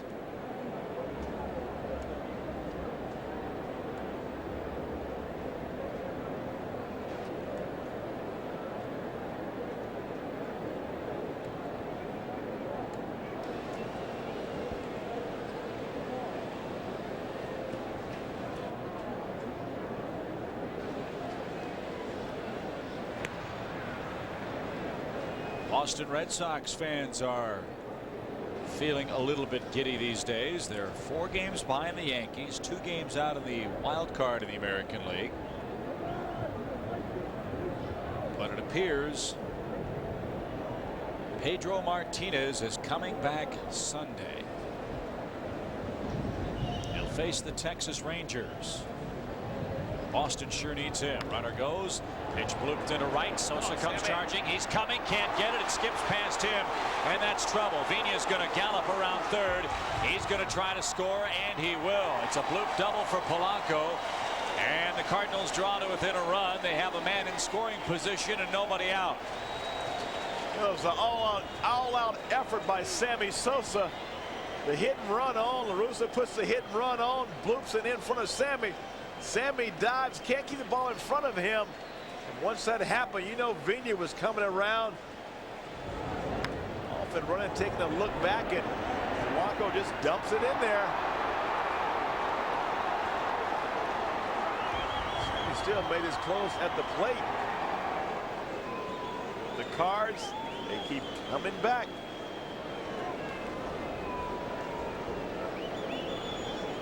So here's Drew. Another push bunt. This one toward third. That'll get the man to third. And McGriff can't handle the ball. And Polanco's going to come in and score the tying run. Dave McKay, the first base coach, over by the Cardinal coaching box, almost got decapitated. Drew bunts for the second time. It was originally a sacrifice. He beats it out. McGriff drops the ball, and the Cardinals have tied the game. Well, you go back to Bill Miller getting hit on the elbow and hasn't had much action over there, and the arm could be stiffening up. And he comes in and see the ball sail on him. McGriff tries to go up and tag him on the play. Not coming up with it, and Polanco scurries home. This game is all tied up. Sacrifice E5, no RBI. And you have Drew at first base, who also is a threat to steal. The Cardinals in this 5th inning score twice, and that's why you want Vina off the base paths. He creates havoc. A harmless little single leads to 2 runs and a tie game at 4.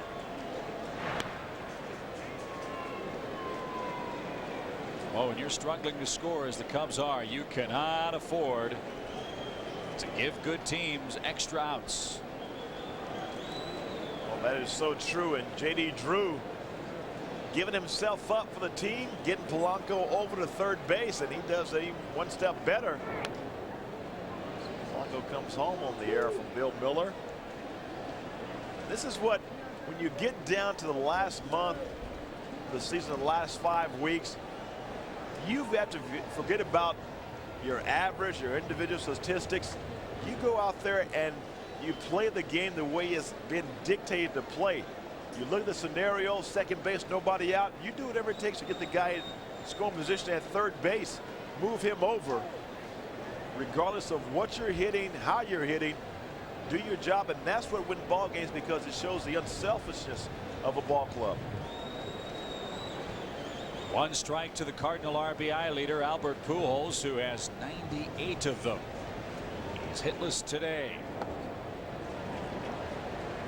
Ball 1, strike 1. The top of each team's batting order has been outstanding. Vina scored a run, Polanco 2, J.D. Drew 1 for the Cardinals. Eric Young, the Cub leadoff man, has scored twice. Bill Miller has scored once. Frank McGriff has scored once.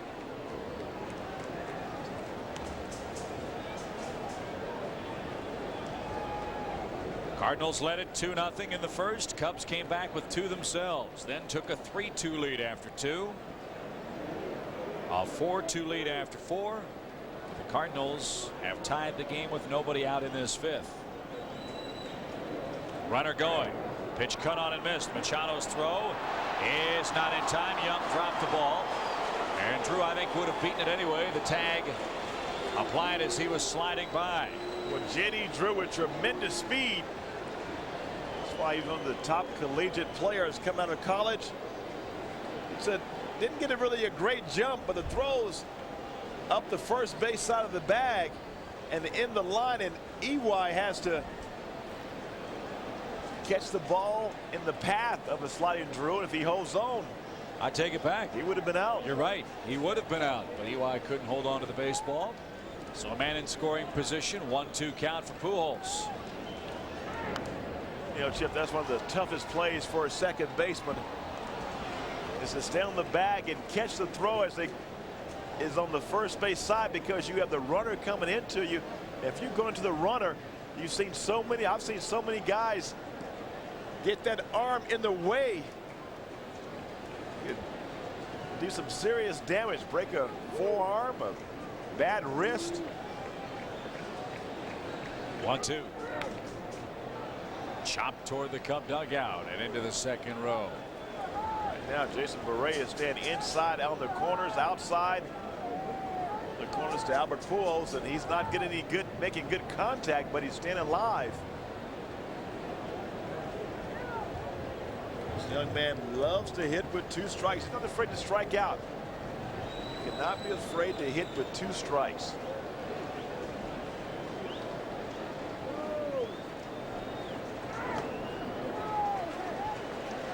Jim Edmonds is waiting next in the Cardinal attack.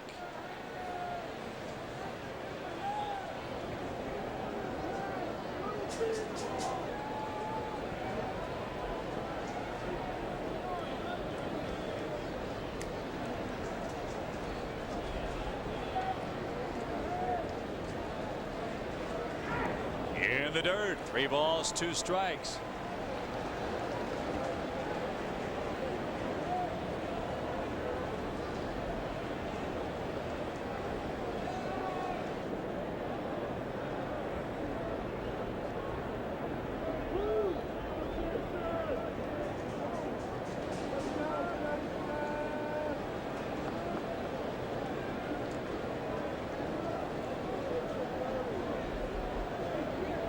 Full count pitch to Pujols. Check swing. Murray can't get it. Young with a bare hand try, can't pick it up. They're at the corners, nobody out. It's another infield hit. 3rd hit of the inning. And very quickly this 5th inning disintegrating for the Cubs. Well, it was pitch number 90 from Jason Barea. Check swing. Good breaking ball here. Jason can't come up with it. EY with the only chance to barehanded and make the play. He takes a little peek, and with that thick Wrigley Field grass, it's tough to reach down and pick it up.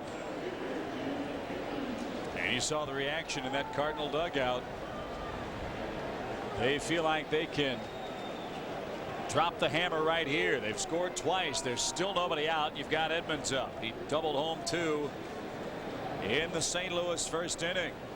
Machado out to flash the signs. Do you concede 1 run for the double play ball here? Looks like the Cubs will. I would definitely do that. You take away the big inning. They've already scored 2 runs, and going to give them what they earn right now. Get a ground ball up the middle. Chance to turn 2. You don't want the big inning by having the infield play in. Right now the offense swing the bat pretty good. So meeting on the mound with Oscar Acosta, Jason Beret, and Robert Machado. Ricky Gutierrez will come in from shortstop. 91 pitches for Jason Beret so far in this ball game. They're here from Birmingham, Alabama. Paul and Mimi Dunn enjoying the game. They're here from Louisville, Kentucky. Frankie Loria from Erie, Pennsylvania, first time at Wrigley. The Brantigs from Stromsburg, Nebraska at the game.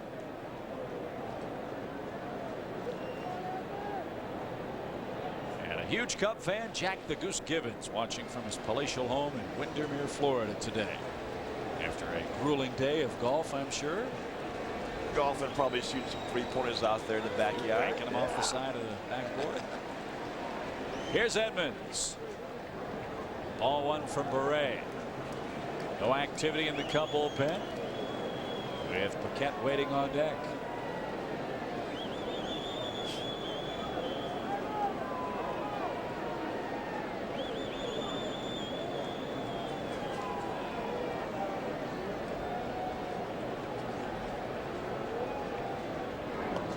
Nowhere near. Ball 2.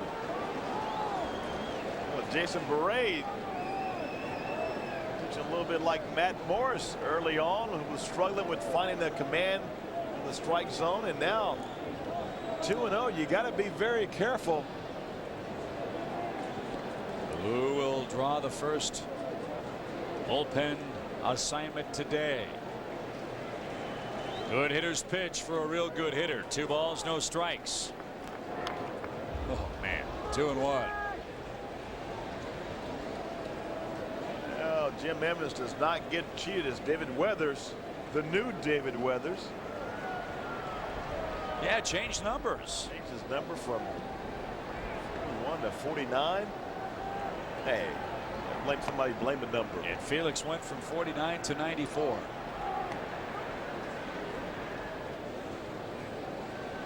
Two balls and a strike. Line down the left field line. That's trouble. Stairs on the run. That ball is in the corner and it's off the wall. Drew's going to score. Pujols at third will stop there. It's an RBI double for Edmonds. His second of the day. 3 RBIs, and the Cardinals in business. They've taken a 5-4 lead. Well, this Cardinal ball club, second best record since the All-Star break. And Edmonds and guys like Jenny Drew off to a great start, and he hits his ball to left field Ivy. And it all starts with a Fernando Vigna single. That's why you got to keep him down. He just gets the Cardinal offense going. Now you have to play the infield in with Paquette up. Weathers just got up a few moments ago. Paquette's popped out and struck out. So J.D. Drew scores the 3rd run of the inning. There's still nobody out. Did he check it? Apparently not. Strike 1.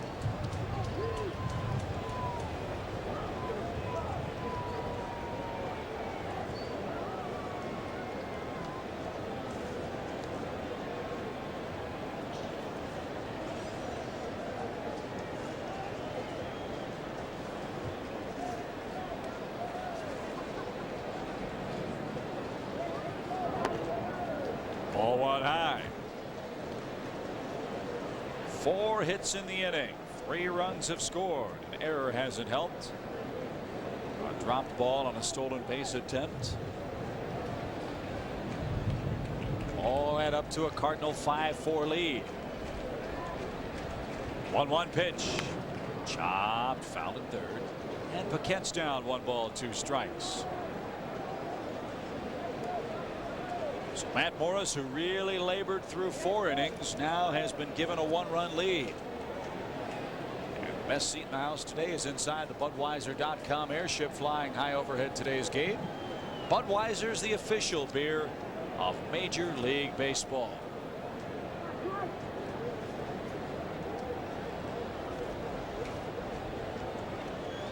A 1-2 pitch.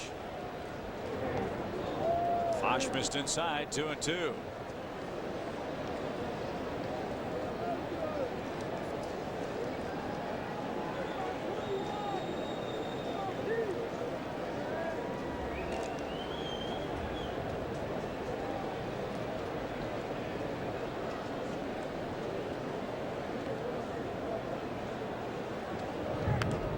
Fisted, blooped, shallow right. Is it going to drop? It will.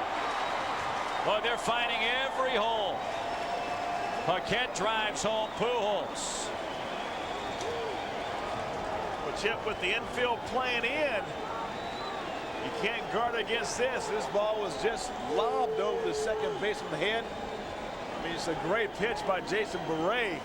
Saw Renteria going that way, the same type of swing, but with EY playing in, you can't get to that, and that's going to be all for Jason Beret. So Beret 9 hits in 4 innings plus. He surrendered 6 runs. He'll leave with men at the corners and nobody out. The string of rough luck for Jason Beret continues. David Weathers in to pitch for the Cubs.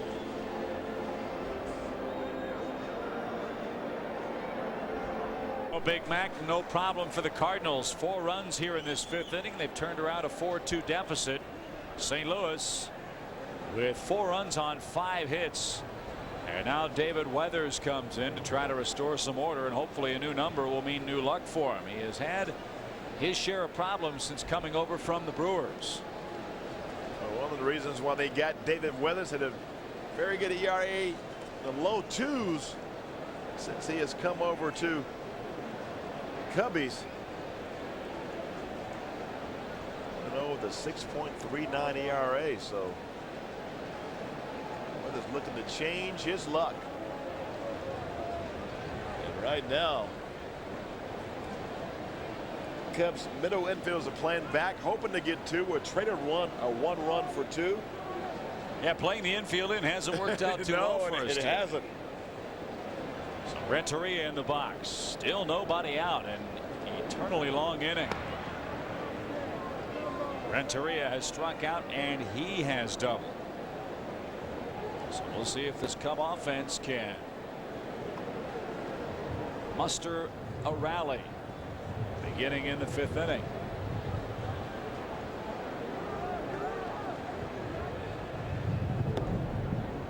David catches the inside corner for a strike. Want to send along happy birthday greetings to one of the fine scouts in Major League Baseball, Jim Crawdaddy Crawford, who's watching us down in Chattanooga, Tennessee today. No balls and a strike to Renteria. He went around.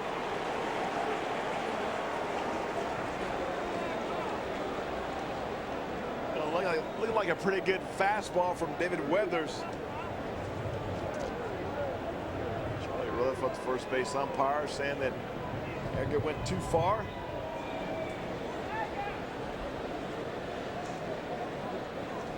Renteria is the 7th man to hit in this inning. Will it ever end? Not with that pitch. All 1 high. Tough day to try to come back from a big deficit with the wind blowing straight in off the lake, 11 miles an hour, but maybe even more briskly now than at the start of the game. Got to manufacture some runs, a few base hits here and there. Ground ball to the right side is going to score a run. Renteria drives home his 43rd man. Edmonds scores. Paquette takes second with 1 out, and it's a 7-4 Cardinal game. Well, the 2nd consecutive time Renteria with that fastball in on the hands, inside out, the ball to the right side of the infield, and because it was hit so slow and in a good position, Cubs not able to turn 2. And now Matheny hits with an 0-for-1 slate today. He hits a line drive. Great play by Miller. He saved a run. He's not throwing the ball well at all over at third, but nothing wrong with the leather. A hot shot to retire Matheny. Paquette takes third, but 2 out. Well, Bill Miller just makes a play that has been made on him numerous times since he has come back from the injury. Diving to his left, coming up. And you're right, Chip, not making a very good throw, and it was his error that J.D. Drew, they gave them a few more opportunities, and you got to believe that elbow is really stiff. Yeah, if you're just now joining us, Bill Miller was hit by a blazing fastball by Matt Morris in his first at bat in the 1st inning, right on the tip of the right elbow. And Miller playing through the pain here in this very important series opening game between the Cubs and Cardinals. And you see the wrap around the right elbow. Chip, everybody wants to show that they're tough. They have a high tolerance for pain. But you draw the fine line if you are not helping the ball club as far as playing hurt. You got a chance to help the ball club, fine. If not, kick yourself out. 5 runs in that 5th inning for the Cardinals. They reclaim the lead. It's 7-4 St. Louis. telecast is presented by authority of the Chicago Cubs and may not be reproduced nor retransmitted in any form. And the accounts and descriptions of this game may not be disseminated without the express written consent of the Chicago Cubs.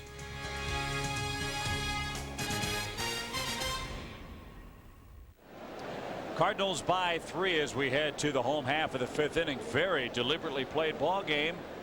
And as Matt Stairs gets sent to face Matt Morris again, let's step aside and tell you what's coming up later on WGN. Matt Stairs set to go. He reached on a force play and has popped out, so is 0 for 2 today. And Stairs has hit the Cardinals pretty well. .294 the season average. But now Morris has a lead. He's got to get through this 5th inning to qualify for win number 17. Ron Mayhey's up in the Cub pen. Ground ball to first. Easy play for Pujols. 1 up, 1 down.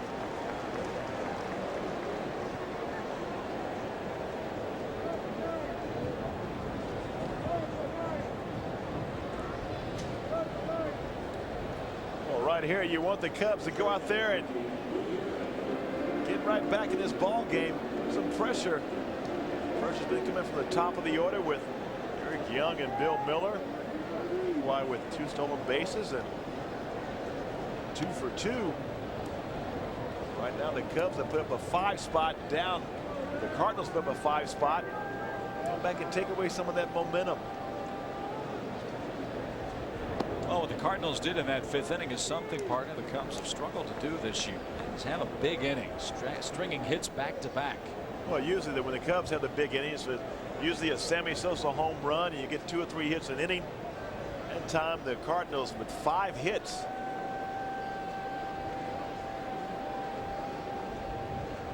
Five hits, 5 runs, 4 of the 5 earned runs. So Jason Beret goes 4 innings plus, 7 runs, 6 earned, 9 hits, 2 walks, 1 of them intentional. And Jason retired 3 Cardinals on strikes. And how did that miss Ricky? Matt Morris coming way inside. Ricky wants to know, how did that miss him? That's about as close as you can come without getting hit. Wear a bigger uniform shirt and you're in business. Shirt is part of the body. Full count to the Cubs shortstop, Ricky Gutierrez. Still a lot of boats in Belmont Harbor, but old man winter, we hate to say it, is just a few months away here in Chicago.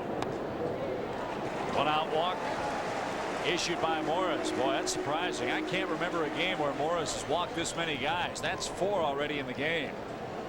And that might have something to do with the deliberate pace of this ball game. The Demuth strike zone has not pleased either one of today's starting pitchers. Well, it is a very slow paced ball game, and a lot of walks, a lot of hitters ahead in the count, pitchers behind the count.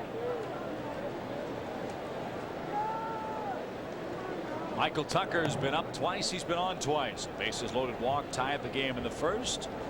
He singled with 1 out in inning number 3.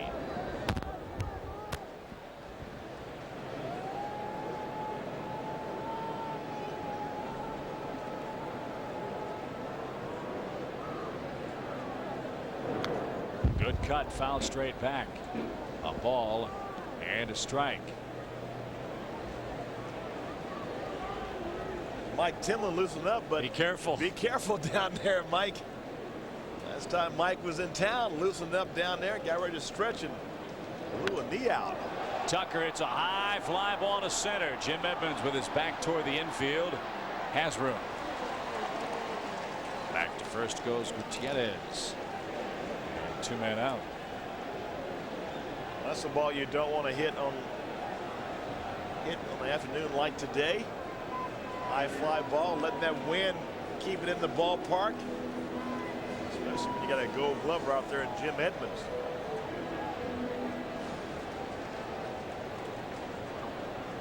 Robert Machado hits for the 3rd time. He's bounced into a force play. and he too is struck out. Fair to say Matt Morris hasn't had his best stuff today, but he's been wildly effective. Well, Matt, you're absolutely right. Wildly effective, and you have to give the St. Louis Cardinals hitters a little credit also. They manufactured 7 runs on the afternoon.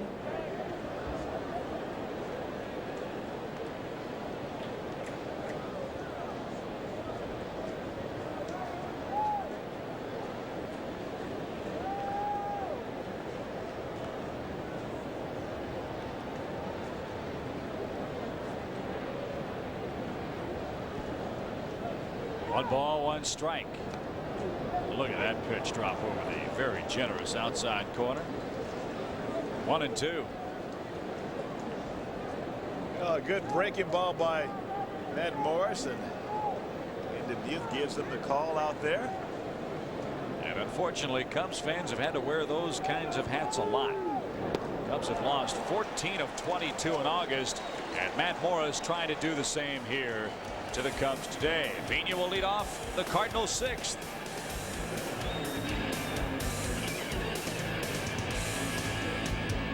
Who's on the scoreboard? Cubs trailing by 3, and it appears that elbow is tightened up on Bill Miller.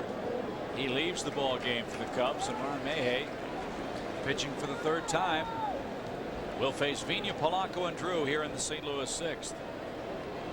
Well, you hate to see Bill Miller go out, especially he's swinging the bat so well and taking a hit off the elbow. But when it's inactive down there, the swelling comes up, arm stiffens up, and it is very tough to make that long throw from 3rd base. Wisely slow for taking himself out of the ball game. Yeah, he was really laboring to get the ball across the diamond. But give him credit for playing through that pain. His status for tomorrow's game is still in doubt. Pena lines out. There's a good start. He's 1 for 4 today. 1 up, 1 down. Well, Mayhay, a great story if you're not familiar with it. Made the major leagues with the Boston Red Sox as an outfielder 6 years ago. Couldn't hit enough to get enough consistent playing time. So the Cardinals suggested, the Red Sox suggested, why not go down to the minor leagues and learn how to pitch? He did, and made it back to the Boston Red Sox a year and a half later in their bullpen. The only other guy that I can think who made a move similar to that of Mayhay was Ron Gant. Ron Gant, you remember, was an infielder in the Braves organization, a guy that was a 30-30 man at second base, but really struggled defensively. Cardinals sent him all the way down to A-ball. Braves sent him all the way down to A-ball to teach him how to play the outfield. And then he made it back to the big leagues with the Braves and helped them get to the World Series. Well, you don't find too many guys making that switch, but the ones who do make the switch are extraordinary. And one of the guys that was a pretty good outfielder in college and went to the minor leagues as an outfielder ended up being a great pitcher. Dave Stieb started out, a man from Southern Illinois, the Salukis. You saw him hit, saw him throw in the outfield, and Scorched into center field. And Polanco having a great day offensively. Again, he's playing through a lot of family grief in this series in Chicago. Whatever anger or sadness, he's really taking it out on the baseball. 3-hit day and 4 tries this afternoon. well, when you have a tragedy like that happen, the one thing you want to do is get back to your familiar surroundings so you can get your mind off of it. See Polanco doing just that. J.D. Drew is seeking a 4th consecutive time on base today.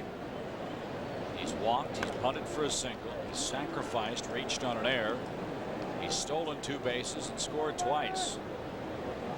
He's been pretty busy. Yes, he has. This is a real good Cardinal team. They're an offensive ball club that is to be reckoned with. Right up there with the Houston Astros in the National League Central. Again, they're playing without Mark McGwire today. McGwire with a sore right hamstring. You figure Big Mac might be able to go tomorrow in the 2nd game of the series. There's the big fella.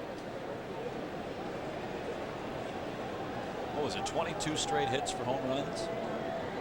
Something like that from McGuire. Incredible. I thought he had like 11 or 12, like 12 straight hits were all home runs. He has 20 home runs. That's what it was. Yes. That's amazing. But when you, with Mark McGuire, you expect things like that. I mean, the man just comes around and every park he plays in is a bandbox. Driven high in the air, right center field. Tucker on a dead run, still going, can't get to it. Polanco's going to round third. They'll wave him, and J.D. Drew has a sliding triple. What a player that guy is. And that's why Don Bailey would probably say, JD, you can bunt anytime you want to. We'll give you the bunt. Because it's better than the alternative, and this right here is the alternative. Mayhay gets a fastball out over the plate. JD extends the arms. Michael Tucker playing the wind, playing a little bit shallow, and he's got to run a long way to get this. Polanco scores all the way from first base. Ringing triple. Thought the wind was blowing in. Infield has to come in again now, and here's Pujols. Pujols has scored a run. So the Cardinals are roaring right back after losing 3 of 4 in Cincinnati. Perhaps they were looking ahead to this weekend. Well, it's If gotten that was here. the case, the weekend is here, and so are the Cardinals. 8-4, they have the lead in the 6th.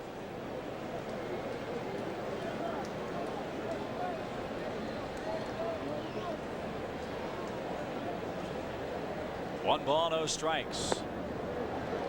For those of you who are internet friendly, there's a great story in the St. Louis Post-Dispatch newspaper today by Mike Eisenbath talking about the historical Cardinal-Cub rivalry and the meaningful games played by these teams in significant pennant seasons for both organizations.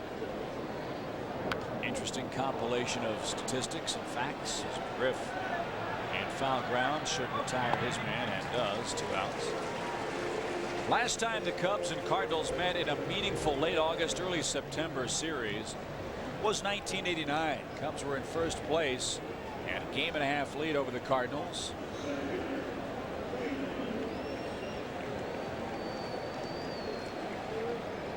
Eventually, at the conclusion of the series, had a 2.5 game lead over St. Louis and went on to win the division in 1989. In 1973, the Cardinals led the East by 3 games and got swept by the Cardinals.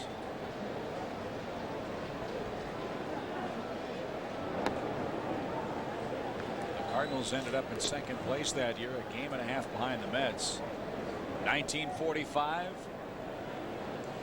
the Cardinals were a game and a half in late September here.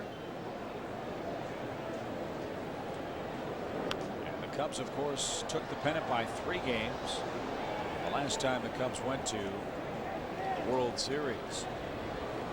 It's kind of interesting. You know, you figure with all these intra-divisional games now that you're going to play the Cardinals early, you're going to play them late, just like we've fared with the Houston Astros. The team that plays best in the Central quite obviously is going to win it.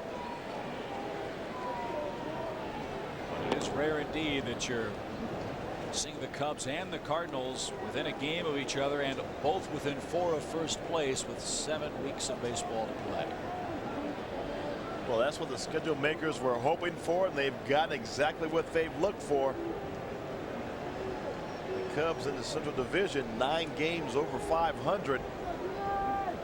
St. Louis making their run. They're 5 games over 500, and the Astros, and that's where they've made the ground up. They're 11 games over 500, Chip. And that's when they love this situation, because the 2 teams are fighting it out behind them. So whoever loses is going to lose the game somehow, some way to the Astros. Oh, Houston doesn't want either one of these teams to sweep this series. They want the Cubs and Cardinals to beat up on each other, but clearly after the All-Star break, it's easy to see how the Cardinals have gotten back in the race. They've played great baseball. They're 26-15. During that same stretch, the Cubs are 19-22. They've made up 7 games on the Cubs alone. This was a team, you'll recall, that many felt, including me, that when they were 8.5, 9 games out, it'd be very, very tough for the Cardinals to come back. It still very well could be. But the fact that they're within 4 at this point is really a great baseball story in St. Louis. Mayhay didn't get the call to Edmonds. He's aboard with a 2-out walk, and Craig Paquette will hit. Well, an 11-game winning streak will do that for you, put you right back into the thick of things. You have to give the Cards credit. They were down and out, but they fought back, and it all happened when J.D. Drew came back off the disabled list.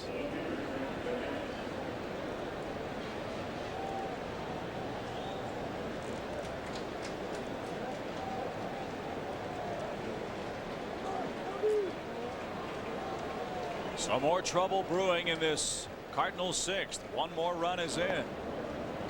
And Paquette takes a ball low.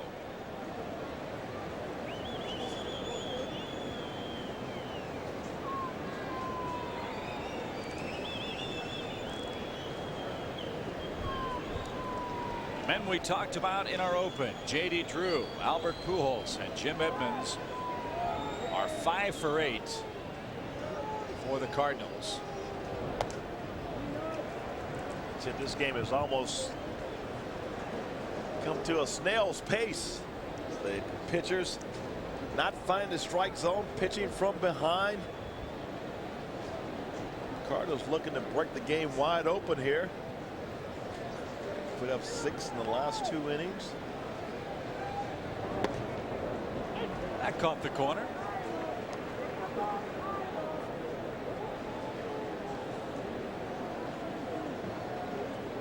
Bullpen begins to stir with Kyle Farnsworth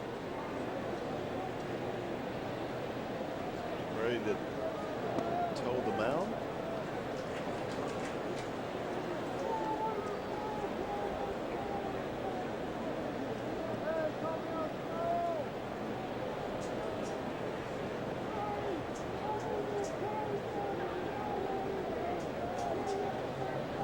Three balls, 1 strike. Cardinal bullpen is up. Morris might be done with an 8-4 lead. He's pitched the requisite 5 and a line drive into left field. Is going to score J.D. Drew. Craig Paquette. We told you earlier, not many hits lifetime against the Cubs, but seemingly when he gets them, there are men in scoring position. He drives home Drew. 2 more runs are in. And the Cardinals are pounding the Cubs at Wrigley Field. Craig Paquette on Mayhay getting the ball in the middle of the plate, not being able to hit the corners. Right now, this Cardinal ball club is swinging the bat extremely well. Some big 2-out hits, more RBIs, and taking a 9-1. High fly ball by Renteria is hit to left. And that retires the side. 2 more runs coming in the 6th inning. Bottom half rolls around. Cubs have their hands full with the Cardinals.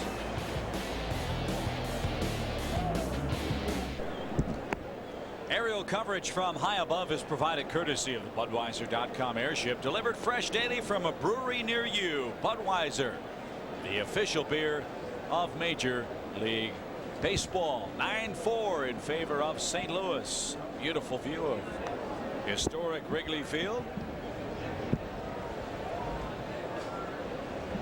And Matt Morris's day is done. 5 innings for the Cardinal right-hander. 4 runs, 6 hits, 4 walks, 6 strikeouts. And Dave Veers will come on to pitch, and Veers will pitch today, and in all likelihood will be unavailable for the Cardinals tomorrow and Sunday. Veers will be flying out after the game today to head back to his home state of Oregon. His grandfather passed away, and he'll be attending funeral services over the weekend out in the Pacific Northwest. So Delino DeShields will be the first man to face him.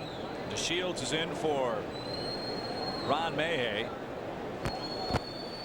who went an inning, 2 runs, 3 hits, a walk, no strikeouts. No balls, 2 strikes to Delino. DeShields. Well, yesterday with a pinch hit home run to left field.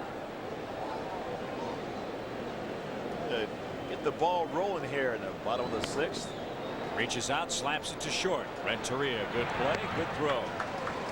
One man down. Friends, tomorrow it'll be Sony Day at Wrigley Field. Exciting Sony products will be given away throughout the ball game, including Sony's newest CD Walkman and a PlayStation 2. You can win either one of those prizes with a lucky ticket number drawing, or stop by the Chicago Cubs administrative offices here at the ballpark for a free entry form. It's Sony Day at Wrigley tomorrow, August 25th. Don't forget, it's a 12:15 game to accommodate national television. And Joe and I will be back with you Sunday at 1 o'clock.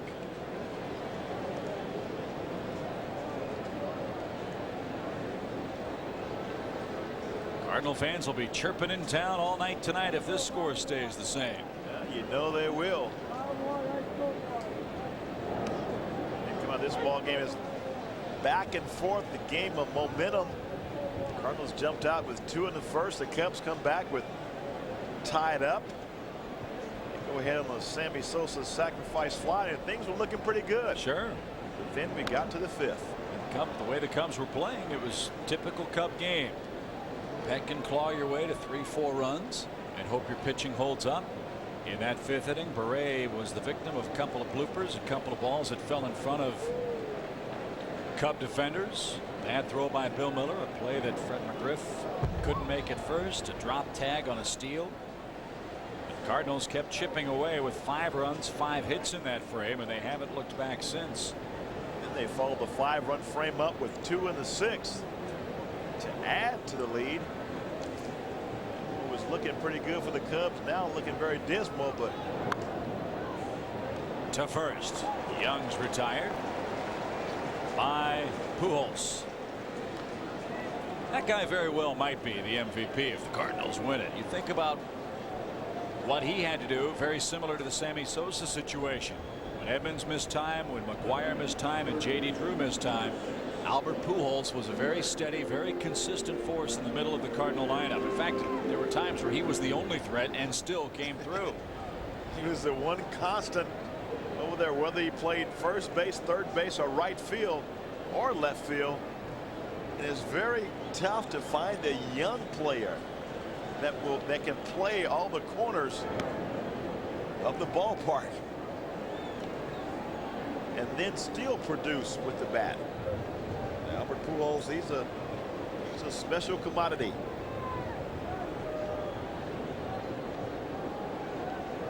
One ball, no strikes. High fly ball hit to right center field by Ron Coomer. And a very easy 1-2-3 6th turned in by right-hander Dave Veers. We go to the 7th, all St. Louis.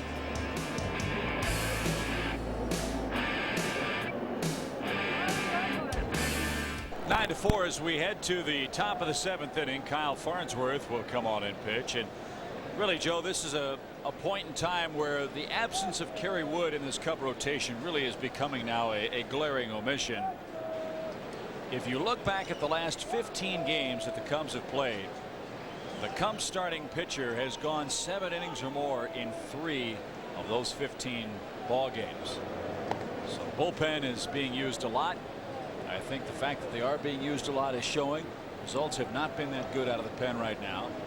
And when you had to throw in Borowski and Cruz and Zambrano in very important ball games, the youngsters were unable to pick up wins. In fact, those 3 men were 0-3 in their starts. Well, we talked about how well the Cubs pitching staff had been throughout the year. Only opposition to 2 and 3 runs a ball game. Just phenomenal. It tends to wear down a little bit when you have the injuries, and it takes its toll. Like you say, Chip, it has done that. The absence of one of the main stoppers, Kerry Wood. But the thing is, the Cubs, they need to worry about getting these guys, all these guys, healthy for their careers. This is not just a one-season thing. Don Baylor and Andy McPhail, when they put this team together, and Jim Hendry, it's not just for 1 year. It's something they want to do every year. And you think about it, 65 and 97 last year, complete turnaround this year. This is the way they want this ball club to be every year from here on out. Well, it's done with pitching, and again, in the last 15 games when the Cubs have not pitched very well, the record speaks for itself. Ground ball by Matheny to short. One away in the 7th inning. Steve Alford, the head coach at the University of Iowa, will be our 7th inning stretch guest conductor.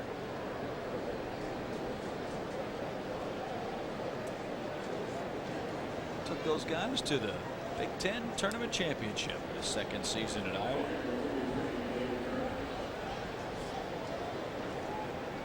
He played for a great coach, didn't he? College? The General. Bobby Knight. Fears swings and misses.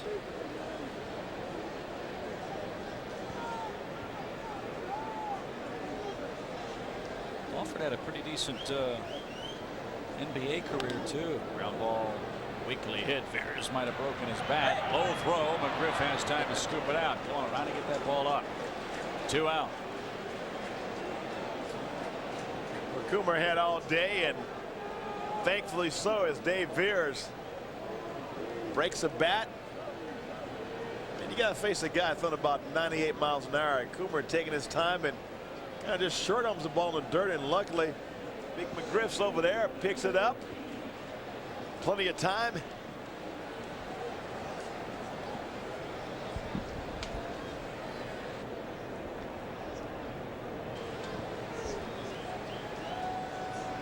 Two outs for Vigna, and he drives that ball left center field pretty deep. Stairs on the run. Nice running catch on the warning track. 3 up, 3 down for the Cardinals in the 7th. Hey, the Hawkeyes are here. It's time for the 7th inning stretch. Take a look at our Illinois lottery fun fact. Big home run seasons at Wrigley in the last 4 years. How about that? Well, we're looking for number 50 for Sammy here. We saw Barry Bonds' 50th. Right now the Cubs looking to get something started here in the 7th. Hopefully Steve can bring us some good luck. That's it. Steve Alford, head coach at Iowa.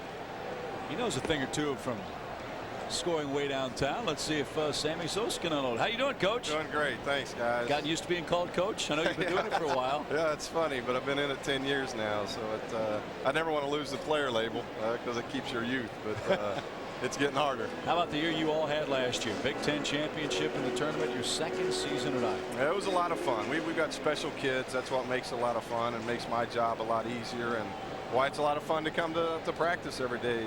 Talent's one thing, but when you got talent plus great kids, it makes it for a lot of fun. Looks like you're going to have a pretty good group of guys coming back too. That always helps. We hope so. We've got a lot of our experience back, a lot of our scoring and rebounding back. So if that scoring and rebounding can guard somebody, I had a college coach that used to tell me those same things. So it's a lot of fun now to have to do that same thing now in this profession. But if we can guard somebody, we could be pretty competitive. You're of course known for all your years at Indiana. Great collegiate career. Was it hard going to the black and gold? Well, 2nd coaching job? Well, I had a transition because my first coaching job was at Manchester College in Northeast Indiana, a Division III program that I had an enormous amount of fun with, and we went to the national tournament, national title game, and they were black and gold. So I was able to kind of get that. And being an Indiana guy, you just got to make sure it's the right kind of black and the right kind of gold. It can't emulate the Purdue gold. I understand perfectly. Sammy Sosa, by the way, with that base on ball, has just set a new career high. That's 92 of them. And he's aboard in his 7th inning for Fred McGriff. Fred is 1 for 2. He scored a run today. It's 9 for St. Louis. And visiting with Coach Steve Alford of the Iowa Hawkeyes. What was it like playing for the General? It was a lot, it was a lot of fun. I think obviously in the last several years there's been a lot of discussion about that. But I look back at my career and I look at the things that I learned. Line drive center field pretty deep. Back goes Edmonds, turns left, turns right, can't get it. It's in the ivy. I don't know about that. Thought I saw the ball sticking out. He threw his hands up immediately. And McGriff's going to have a double. Let's see if the umpires can go out there and find the baseball. First base umpire Charlie Rutherford's going to go out and look. And if they can find the ball, McGriff should keep on running. Yeah, he's to keep on running because Rutherford is going to go out there and he's 2 base hit. It almost looked like this ball bounced off the ivy and off of Jim Edmonds and back into the ivy. I thought he kicked it in there for a second. Fred McGriff reaching out and get this Dave Veers fastball out over the plate. Good extension. And Jim Edmonds, no problem there. No, it's stuck in there. And oh, you know what? Must have been a leaf. Yeah, it looked baseball. like a leaf. Yeah, because if that was a baseball, keep running, Fred. So Tony La Russa has seen enough of Dave Veers. He's already made the signal to his bullpen, and the Cardinals will make a change here in the 7th inning. We'll take a break. 9-4 your score. Cubs threatening. Steve Klein is on. We'll continue our visit with Steve Alford right after this. Pretty successful bullpen, and Tony La Russa can mix and match, although it did catch up to him in Cincinnati. You're right. One inning there, he took 4 pitches to get 3 outs. He got the job done, but they went extra innings and had to bring in Andy Bennis. And that's when the Reds went back-to-back. And then Ken Griffey Jr. with the inside the park home run. But right now the Cubs, one swing of the bat, and they're back in this ball game. So the coach maybe bringing us some good luck here. That's it. We better find out who he's rooting for. Put the pressure on him here. Here's Stairs. Matt's 0 for 3. He reached on a force play and was stranded at third in the Cubs first. And Klein, very tough on left-hand hitters, drops in a strike.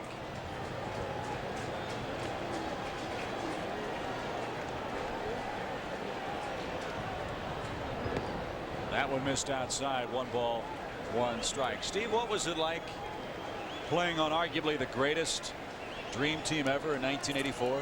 Well, that was what was a lot of fun because it was the last amateur gold medal winning team, and to play with the likes of Michael Jordan, just starting his unbelievable career at that time. It was a great collegian, but who knew at that time? I'd have had a lot of my high tops, and I'd have had his jersey and everything else autographed if I knew he was going to be the greatest of all time. But, well, I'm sure he's watching you. yeah, but to play all summer with him and guys like Perkins and Wayman Tisdale and Ewing and Mullen. Stairs takes another shot in center field. Edmonds has room, though. 1 run will score. Sosa will tag. He'll come in. McGriff moves to third. It's a sac fly and an RBI, and the Cubs draw a run closer. It's now a 9-5 game. Stairs with his 47th driven in. Didn't mean to interrupt you there, Coach. Oh, that's fine. It was just you don't ever dream about that as a 19-year-old, and as a 19-year-old to make the team, and then eventually, the gold medal game, I was in the starting back arc with MJ. So that was a lot of fun. I remember the next time I saw MJ, he was with the Bulls and I was with the Mavs, and I got put in the game at a timeout, and I knew I was going to run to John Paxson because I knew nothing against John Paxson, but I was going to guard that guy. And I got in there, and there was a play, and Jordan made a pass and down screened, and Derek Harper was in the backcourt with me, and I hear Derek Harper yell switch, and I see who I'm getting ready to switch to, and I said switch back. I don't blame you. One thing about Michael Jordan, as great a player as he was the ultimate trash talker because he could back up every single thing he'd say. He could predict the future and then live the future, and very few were able to do that. That caught the inside corner to Ricky. He didn't like it. No balls, 2 strikes. 9-5 ball game in the 7th inning.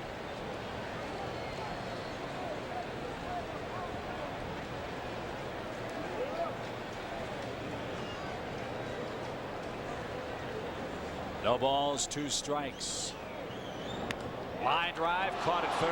McGriff alertly running the bases. Ricky lines out. So, Coach, what's it going to take for you guys to repeat as the Big Ten tournament champions? Obviously, you'd like to win it in the regular season too.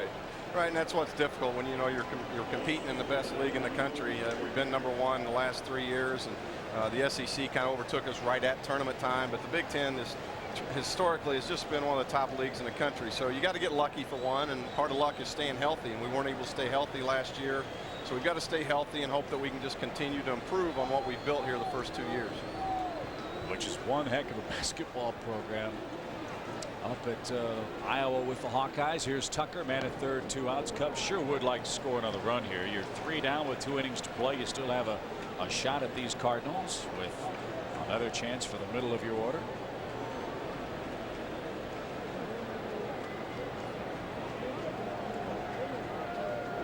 Way outside from Klein. Count evens 1 ball 1 strike. Steve, for a guy that had a great collegiate career, was it hard getting back involved in basketball as a coach? I mean, Ted Williams was a great player as a baseball player, but really struggled as a manager because he couldn't get the kids, his charges, to play the game the way that he played them. Was that something that you had to overcome too? Well, I think initially I was probably intensely competitive. I know I'm very competitive, but it was probably overboard when I took over at Manchester and Northeast Indiana. But it was a lot of fun because these guys, I was just out of the NBA, so there was a lot of respect there. They grew up, a lot of those kids, watching me play at Indiana, and I've just tried to keep things in perspective. And I guess what I've tried to get players to do that I learned at an early age through my father and mother was play the game with a lot of passion. It's a game. You got to work at it, you got to think about it, but in all that, you got to have a lot of fun. And let me guess, your favorite player as a kid growing up was a guy by the name of Rick Mount. Well, Scott Skiles, yeah, that was his hero. Rick Mount was definitely one of those guys you followed. The Big O, Oscar Robertson, sure, from Christmas Addicts in Indianapolis. So. Hey, they got the Iowa flag hanging up for you. We got a lot of Hawks in the house. There you go. That's it. 2 balls, 2 strikes. That just missed the corner, and not by much. 3-2. Any aspirations for the NBA down the road? I think that you always keep those things open, I think, in coaching. But I've got a very young family, and we're only 2 years into Iowa City, and we love it there, and we love what we're building. And the administration's been super, and letting us do the things that we need to do to be successful. And I hope it's going to be a long-time marriage between the Hawks and myself. Well, I'm sure the fans of your program are excited about the upcoming season. Steve, we wish you nothing but the best. Good luck with the Iowa Hawkeyes, and we hope to see you guys come the fall in the big dance. Thank you very much. Thanks for having me on. He's a terrific coach, Steve Alford of the Iowa Hawkeyes. Great group of guys came to sing with him, and we wish him all the best in the upcoming NCAA schedule. In the Big Ten, of course, they've got aspirations of winning the tournament, winning the conference outright in the regular season as well. Here's Machado. Cubs creeping back. 0-1 from Klein. You know, Jim, with the zone defense coming back in the NBA, he may be thinking about a comeback. Cubs looking to make a comeback here. Get the run across somehow. Up the middle. Renteria can't get it. A run is in. McGriff will score. Throw back to second. Runner safe. Robert Machado with an 88 hopper up the middle. Well, it's a 3-run game. It's not how you hit him, but where you hit him. And Machado taking advantage. First and third with 2 outs. Big 2-out RBI. All these runs count, and the Cubs slowly creeping back in. It's now 9-6. First and second, 2 outs. He represents the tying run. Sometimes all those pitching changes come back to bite you. It's happened once on the road trip so far for the Cardinals. They had to drag Andy Benes out of the bullpen, and he gave up 3 home runs to sink St. Louis. That was the game where Renteria got popped on the base running play with Wilton Guerrero. Cubs aren't all the way back, but they sure as heck aren't dead. 9-6 in the 7th. Well, you got to have some fight left in you. And right now, the Cubs showing some resilience out there. Tony La Russa pacing the dugout. 1 ball, no strikes. Girardi bats for Farnsworth, who worked a perfect 7th inning. Dave Veers an inning plus, 2 runs, 1 hit, 1 walk. And at first and second are Klein's responsibility. 1-0 pitch. Hot shot off the mound. Vina can't get it. Everybody's safe. Bases are loaded with 2 out. Whoa, that ball took a wicked hop off the side of the mound, and Vina saved a run by keeping it on the infield. Well, you're right, Chip. This ball was a wicked shot from Joe Girardi. And this ball just ate up Fernando Vina. With the umpire right there, kind of blocks his view a little bit. He goes down to his left, can't find it. Tucker around the corner.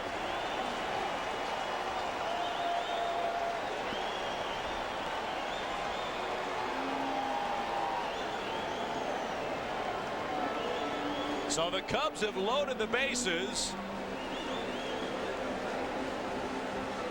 On a Joe Girardi rocket shot base hit in the 7th inning.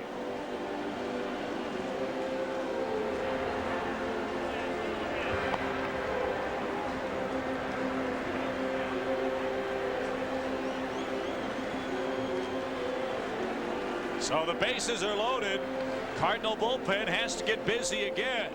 Morris didn't have real good stuff. You can understand taking him down.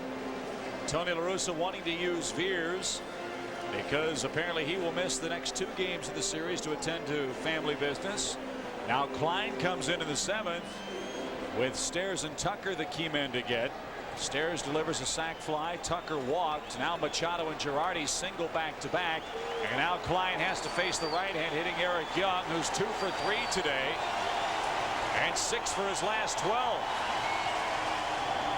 Well, he's been the spark plug all afternoon.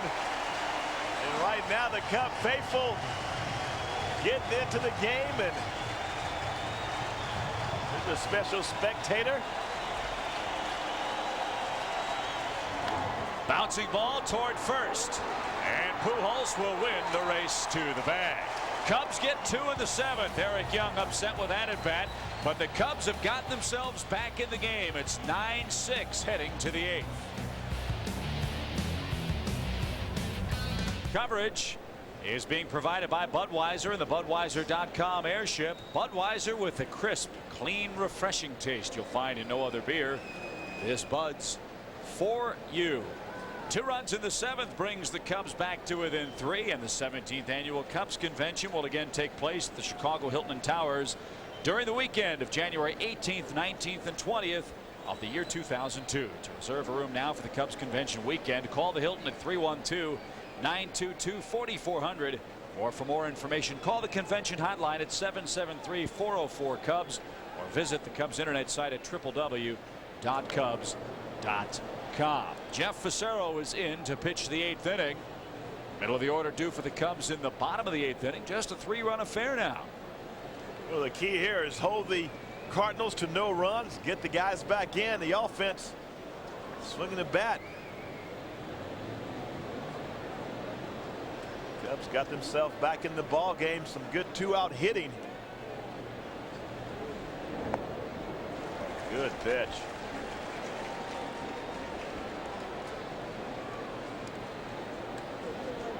That one danced in there like a little butterfly, and Polanco waved and missed it. He's had a big day at the plate. 3 for 4. He scored 3 times. Boy, it's easy to look back at one inning and say what if, but what if after Beret left the Cubs have been able to hold these guys down? Those 2 6th inning runs looking real big right now.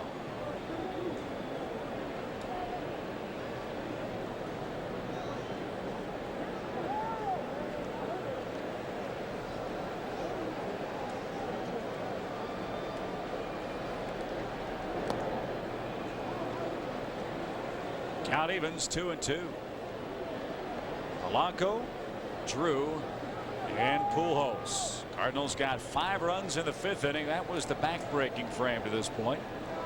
Cubs have scratched their way back to 6. Chop toward third. Ron Coomer in, up, has to hurry. Good speed, but not fast enough. Polanco retired, 1 down. If you're just now joining us, Cardinals got 2 in the 1st on a Jim Edmonds double to right.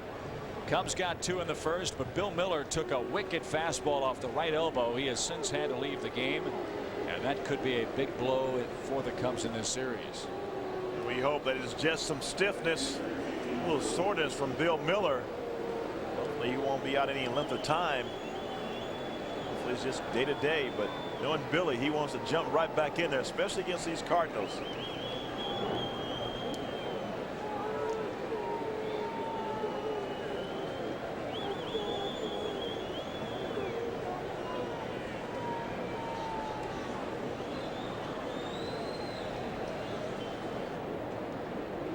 Big day for J.D. Drew, and he has done it in just about every facet offensively. He's walked, he's bunted, he's stolen a base, he's reached on a sacrifice, and he's tripled home a run. He scored 3 times today.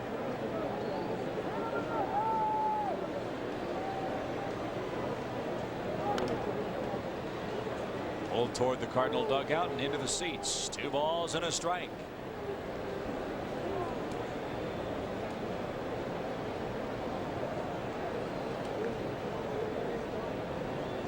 What a way to start the weekend. Man, oh man. Back and forth this game is going. And the Cardinals have bragging rights for the moment. Their bullpen's been a little bit shaky. They're still looking for that 9th inning comeback. Something we have not seen all year long, Chip. And usually you get down to the 8th and 9th innings. Hey, is that Arnie jumping around? I think Arnie should come out there. 3 balls and a strike. Caught the corner. Speaking of Arnie, he's Arnie Harris. He's our senior producer director today. Cubs baseball on WGN, produced by Pete Toma. Mark Brady is our associate producer. The executive producer of WGN Sports is Bob Vorwald. 9-6 St. Louis. Bounced foul past Dave McKay, who will be accorded a fine honor at season's end. Dave McKay will be inducted into the Canadian National Sports Hall of Fame.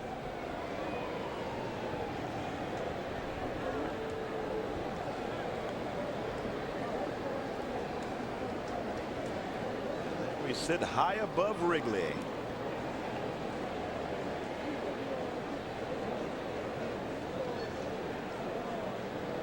Big Mac a day off today. Tight hamstring has kept him sidelined.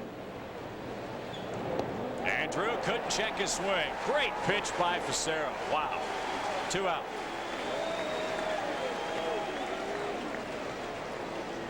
Well, Jeff Facero finding that magic that he had middle of the season, first part of the season. Good off-speed pitch here, and Drew trying to hang on. That split finger dropping right at the end, and it's one of the toughest pitches to really gauge because it comes in about knee high. Tough to lay off, and it drops off the table. So beware of Pujols. He's 1 for 4, an infield hit, scored 1 of the 5 Cardinal runs in that 5-run 5th. In the 8th, Coomer, Sosa, and McGriff will be coming up for the Cubs.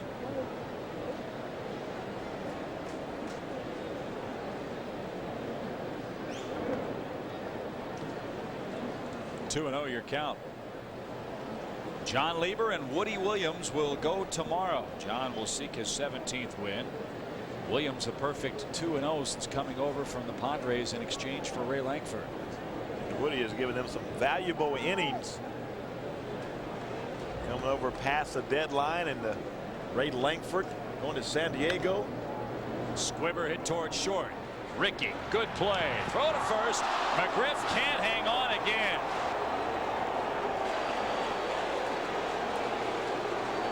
Wow, you don't see that very often from the crime dog, and Ricky with the underhand snag, and Fred McGriff just see Ricky flips it underhand, and McGriff right there just hits off the side of his glove.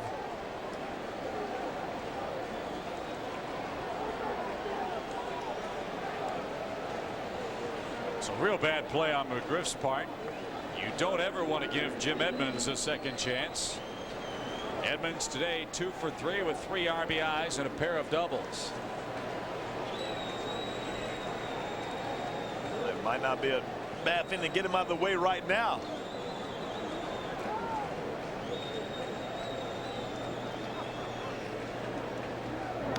Oh, what a rip he had. He was thinking home run. Griff with 11 errors now on the year.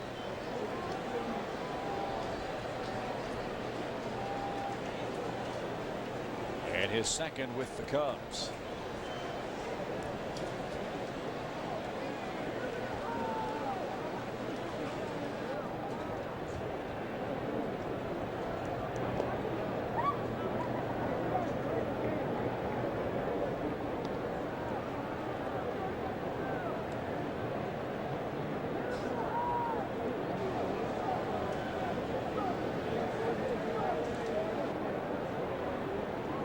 9-6 St. Louis. Edmonds a chance to make McGriff and the Cubs pay for a fielding error a moment ago. 1 ball, 1 strike. Jeff's jumped ahead 1-2.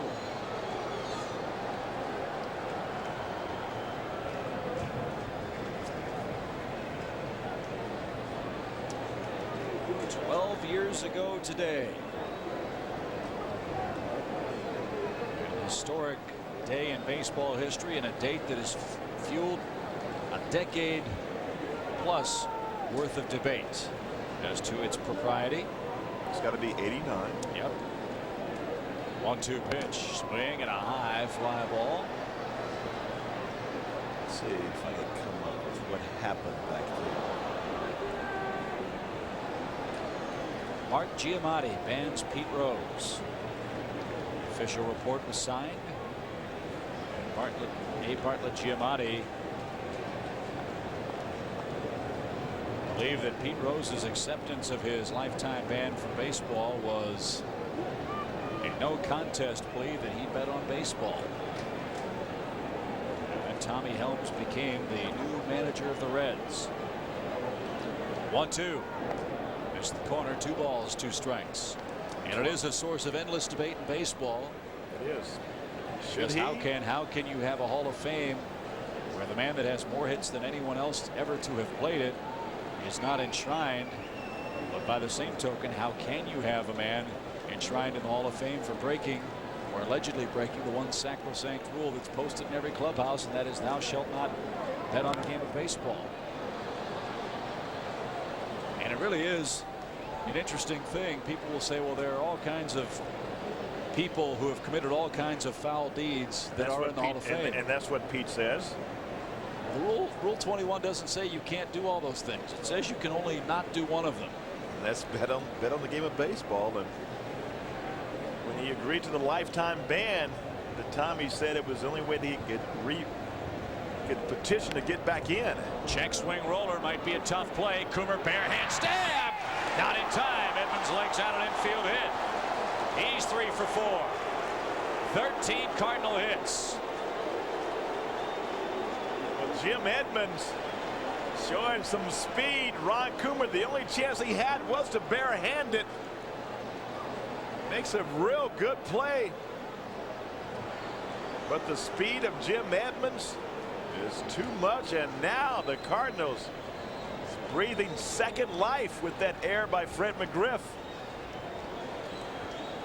And Craig Paquette. Cub killer. 2 hits today. 2 RBIs today, and 14 in the last 16 Cardinal games. Well, let's just cut him off right here.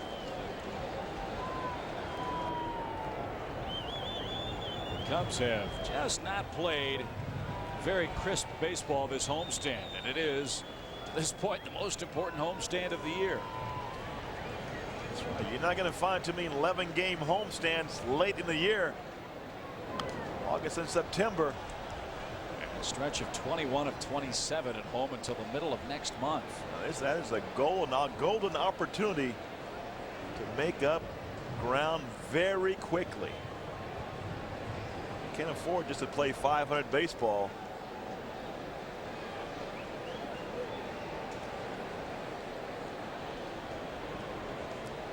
Another great story in baseball. 30 years ago today, Ernie Banks hit his 512th and final home run.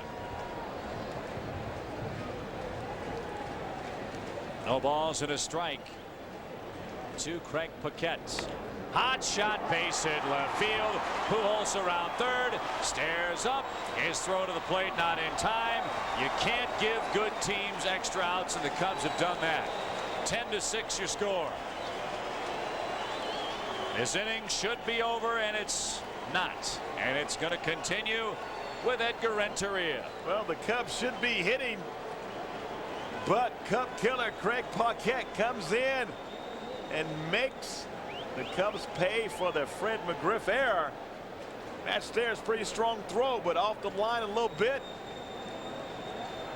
looked like Jim Edmonds may be hurt when he beat that ball out at first base.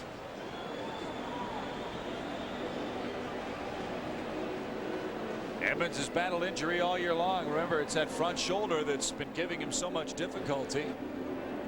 And Tony La Russa and Barry Weinberg talking things over with the Cardinals in front again by 4 runs. Redbirds have wrapped out 14 hits. Again, sloppy defensive play by the Cubs. Really hurts you. You think down 3 with 2 innings of play left in the middle of the order coming up, you've got a shot. But Cubs give the momentum right back to St. Louis. Well, and that's what you can ill afford to do against any ball club, even the bad ball club. You give them extra outs, they extend an inning, you roll the lineup over, and then you got to face guys like Pujols, Edmonds, and Paquette. And now Renteria, and all the momentum you had, the 2 runs you scored in the 7th inning, all go for naught.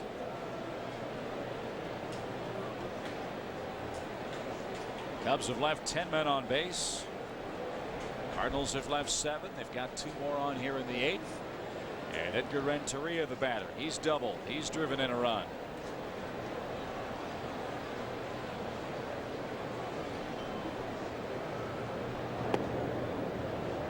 Craig Paquette, in his last 3 years against the Cubs, in 18 games, has driven in 14 runs. He doesn't hit the Cubs for a very high average. But all that changes with men on base or in scoring position.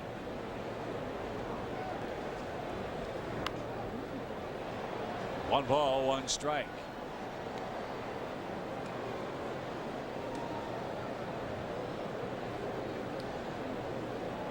Fans still hanging in to see that man swing the bat again. The Cardinals coming into Wrigley Field trying to take command of the season series and move into a tie with the Cubs. Cardinals are 4 back. Cubs are 3 back. A looping line drive is snagged at second, and the inning is over. An unearned run really hurts. We go to the bottom of the 8th inning. Cardinals again lead it by 4 with Sammy due up second. 10-6 Cardinals have the 8th inning lead. Before we see the 2, 3, and 4 hitters come up for the Cubs, let's step aside and tell you what's coming up later on WGN. Fred McGriff will hit 3rd in the 8th inning. Cubs not done yet, down 4 runs with Coomer, Sosa, McGriff, Stairs, and Gutierrez against left-hander Steve Klein.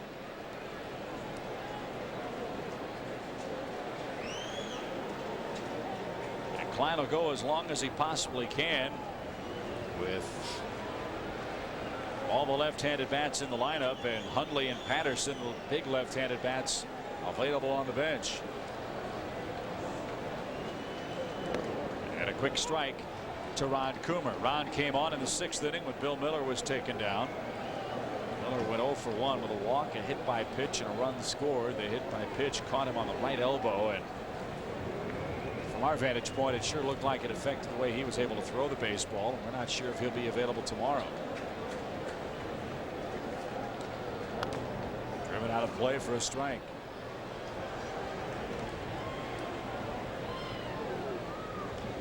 Diamondbacks open up a series in Philadelphia against the Phillies. That should be a great matchup.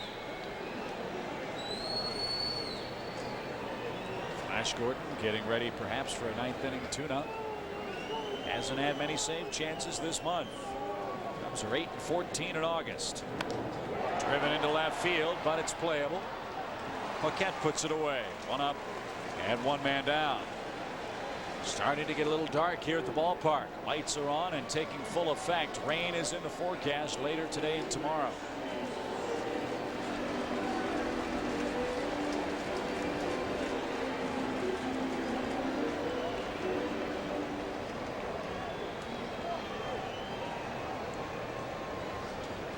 Well, Joe, you're closing in now on your final month in your first season with the Cubs.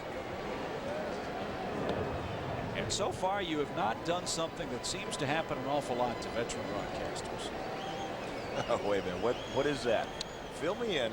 Well, just getting some emails from some of our friends in the Arizona Diamondbacks broadcasting booth. You haven't spilled a cup of coffee on your just freshly completed scorebook. Well, that would be hard for me to do, Chip, because I don't drink coffee. Well, so that Diet Pepsi or lemonade or water or anything else. Our colleague Tom Brenneman having a rough time of it at Veterans Stadium tonight. 1 ball, 2 strikes.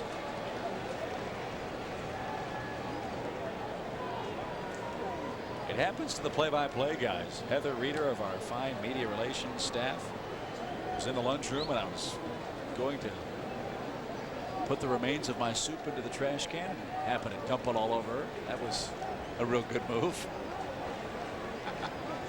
So you've managed to avoid that. So congratulations. Sosa stays alive. 2 balls, 2 strikes. Again, he's sitting on 49 home runs.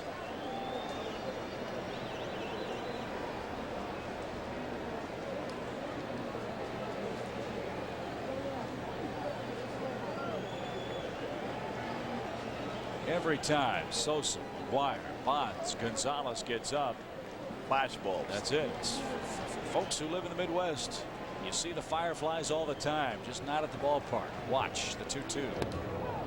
Strike 3 outside corner. Sosa can't believe it. Dana DeMuth rings up Sammy, who strikes out for the 2nd time today.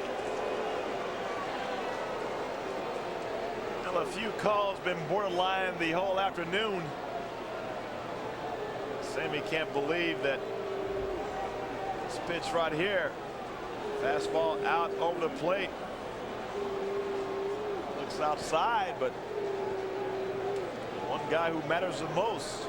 Sammy's still a little steamed. McGriff stands in. Fred has scored twice. He's got a single, a double. He also struck out into a double play. A coach not too happy with that strike zone. I don't think he liked Dana DeMuth's called strike 3 of Sosa. I didn't either.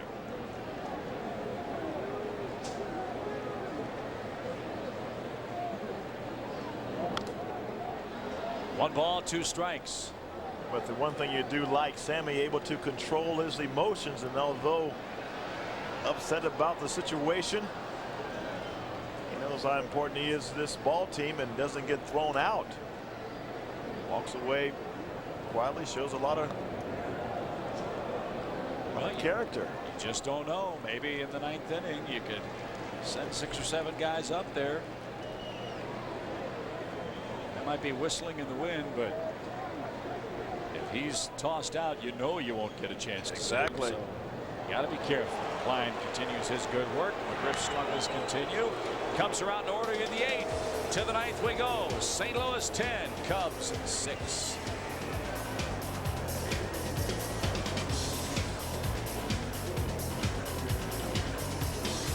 Flash Gordon is on to try to stay tuned up. Cardinals by 4, and first pitch greets him, and it's a rifle shot by Matheny into right field. So every Cardinal starter, with the exception of the pitcher, has a base hit today. Kerry Robinson bats for Klein now. Woody Williams for the Cardinals. John Lieber for the Cubs tomorrow. Maybe we can sick Pete Toma on Woody Williams and he can steal his glove or something like he did on the golf course out in San Diego. Well, Pete's known for that. The quick of the hands. Right now, the Cubs looking to find some kind of magic here at Wrigley for a 9th inning comeback, something they have not done all year long. Robinson, a prototypical Cardinal player, makes contact, runs like the wind. We think back to those 80s teams. Vince Coleman, Tommy Herr, Jack Clark, Tom Vernansky, Ozzie Smith. I mean, they just whacked that ball into the artificial turf and used gravity to their advantage. So Now that Sosa's final at bat apparently is done, fans are loading up on the L platform at the Addison station. Great way to come to the ballpark, especially when the Cardinals are in town. Tough place to find parking places here at Wrigley Field. For $1.50, you can ride the L. It drops you off right by the ballpark, right by the Harry Carey statue. Down the right field line here, and it's a comfortable walk to the ticket window. We appreciate the great work by the folks at the CTA. As Robinson bunts out. 4 out number 1. Top of the order now, Fernando Vina. He's only 1 for 4 today, but his one was a big leadoff single in that St. Louis 5th. He's a spark plug. He's ignited the ball club, and rightfully so. Just like Eric Young had done a pretty good job for the Cubs tonight or this afternoon. 2 runs scored, but Fernando Vina has been involved in almost everything. Ground ball to third, still might get 2 out of it. Second base 1, first base 2. Good play, good hard slide by Matheny, but Eric Young too quick to be taken out. Last chance for the Cubs, down 4 runs as we head to the bottom of the 9th. 10-6, Cardinals have the lead. Kerry Robinson will stay in the game for St. Louis. He'll spell Jim Edmonds in center field for Tony La Russa's ball club. And Mike Timlin, who this trip to Wrigley Field was able not to hurt himself stretching in the bullpen, is loosening up for the 9th inning.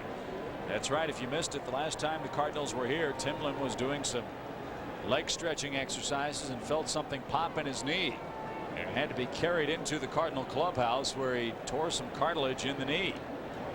But apparently he's all right now. And he'll be the final pitcher of the day unless the Cubs mount a big 9th inning rally. Need 4 to tie, 5 to win before a big crowd and darkening skies on Chicago's north side. Steve Klein did a fine job today. Gave up no runs, 2 hits. Walked 1, struck out 1. And now your old friend Mike Timlin, a former Toronto Blue Jay, makes his first appearance in this series. Blue Jay,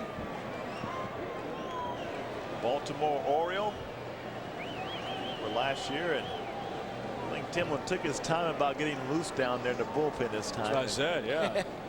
Very easy down there stretching. Yeah, Timlin's bounced around, hasn't he? Tell you what, he's got some of the best stuff in all of baseball. A hard sinking fastball, good slider. So how can a guy with 111 saves, a .359 earned run average, bounce around so much? Stairs leads off the 9th with a base hit. Well, sometimes you don't really trust your stuff. You go out there, you get behind the hitters, and then you give in. He's one of those guys that would always give in to the hitter and throw the straight fastball, the 4-seam fastball. And this 2-seam fastball, one of the best ones in all of baseball, and right-handed hitters hate to face it. Good start to the 9th inning. Here's the shortstop, Ricky Gutierrez. Ricky 1 for 3 today. An infield hit. Scored the first Cub run.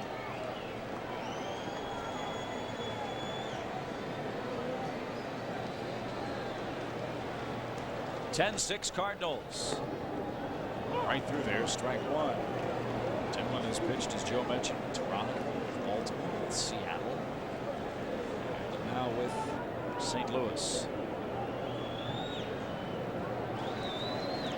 The last out, one of the biggest saves he ever had. Last out of this '92 World Series against the Atlanta Braves.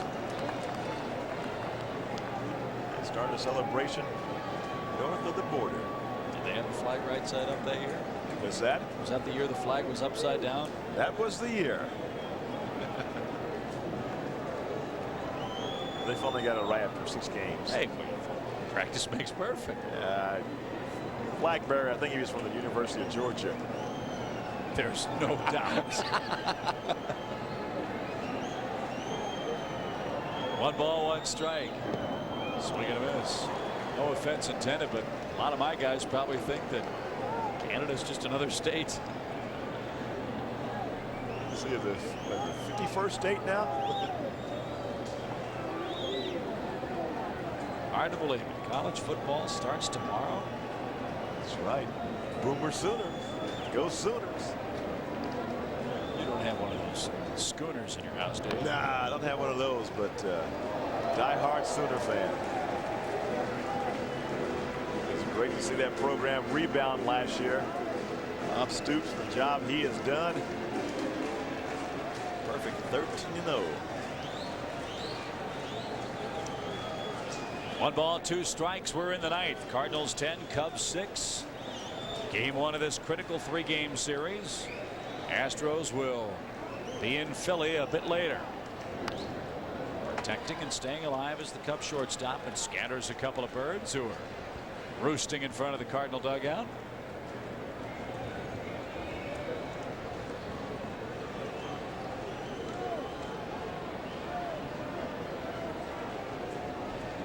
One ball, 2 strikes. 1-2 with Stairs at first. Took it for ball 2. Houston is in Pittsburgh. Arizona is in Philadelphia tonight. Jimmy Anderson, I believe, will be the pitcher for the Pirates. Astros with a 3-game lead over the Cubs. Fisted toward the left side. Polanco knocks it down, flips to second in time. Good play by Placido Polanco. He's had a whale of a day today.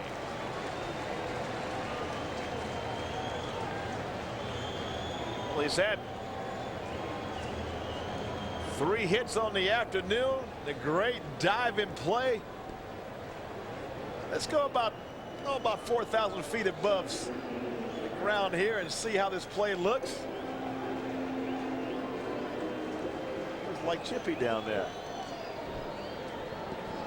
And there's a look at the Budweiser.com airship. Delivered fresh daily from a brewery near you. Budweiser's the official beer of Major League Baseball. And our thanks to that fine crew. That pilot must be a courageous man, because it looks like the skies are getting darker by the minute. You're absolutely right. Pilot says as long as the storm doesn't have a name, he's happy to fly around in it. The rain doesn't bother him. Thanks, but no thanks.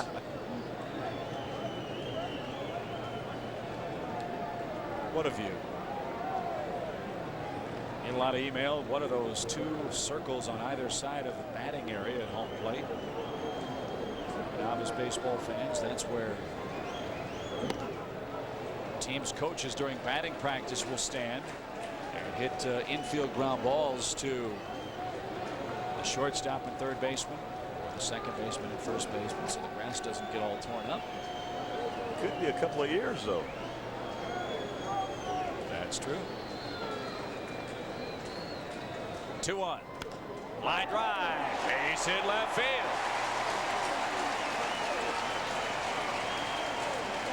Second base hit of the inning. Second hit of the day for Tucker, who now has a 4-game hit streak. Well, it's very good to see the Cubs not giving up. Getting a chance, hoping for one last chance, get the tying run to the plate. Corey Patterson's on deck. Matthews is up in the Cardinal bullpen. 10-6. Need somebody to get on and somebody to poke one. Cubs are down 4 with the wind blowing in as we approach 6 o'clock. Boy, how big was that run last inning for the Cardinals? In the air by McGriff. Another tying run to be at the plate. That makes a huge difference. 1 ball, no strikes. John Lieber goes tomorrow, and it'll be a day where the Cubs really need John to have one of his best efforts. Again, just 3 times in the last 15 ball games has a Cubs starter gone 7 innings or more. Bullpen has been used a lot this week, And there has been none better than John Lieber to eat up innings and give the offense some time to get on track. It seems like every time the Cubs need a big game from their pitching staff, Lieber is the man. He has done it time in and time out. So he's going to be called upon once again tomorrow. Right now the Cubs are not through tonight today. 2 balls and a strike to the Cub catcher Robert Machado. If the Cubs were to tie this game with only Todd Van Poppel available left in the bullpen, and he's been used a lot, my guess is the first man that would get the call would be Julian Tavares down there. But the Cubs have to get back to a 10-10 score before that could come into play. Well, hey, we've seen Max Suzuki come back in a day after he pitched. 2-2. Over but low. It's a full count. 3 balls, 2 strikes. And is getting very interesting here. Mike Timlin not being able to find the plate.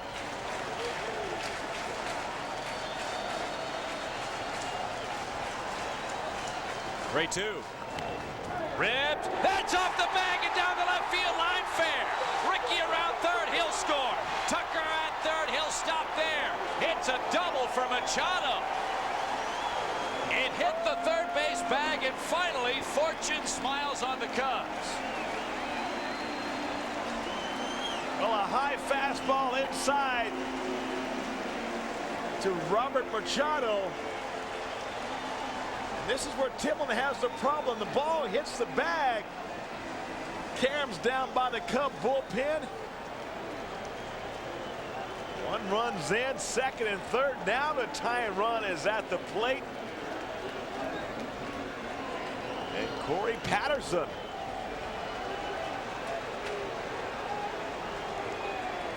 So Tony La Russa has to go to his bullpen again. Mike Timlin gives up 3 hits in the 9th inning, and the tying run comes to the plate. What a game.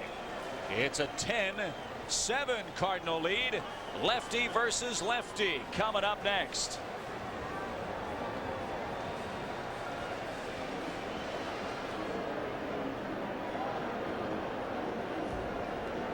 Tony La Russa has made more pitching changes than any team in the National League, and with good reason.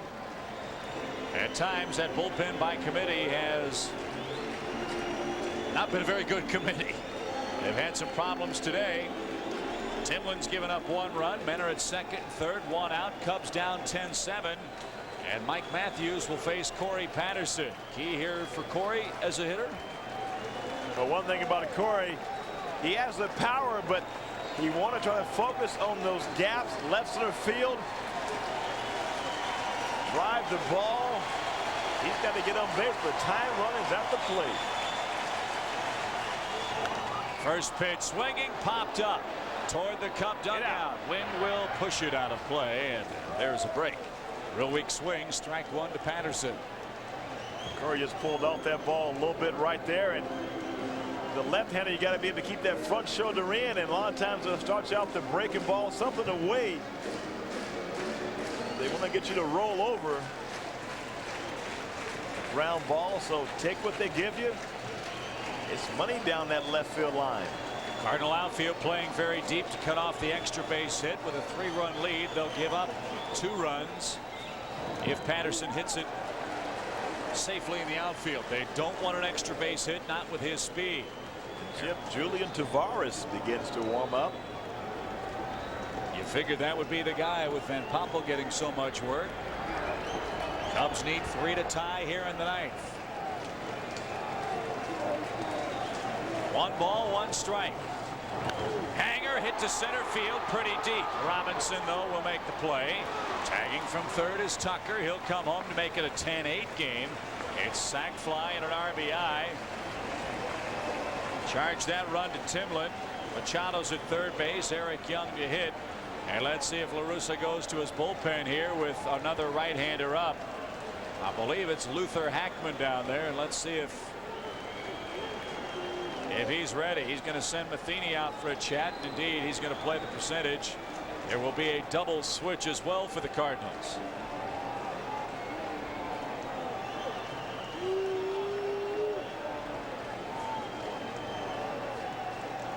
So Matthews, a third of an inning. Zeros all across. And let's see what the defensive switch will be for St. Louis now. Apparently, Miguel Cairo, the former Cub, will come in and play second base. And hard-throwing right-hander Luther Hackman, I believe, will be the man summoned out of the Cardinal pen. Good to see Miguel Cairo land on his feet.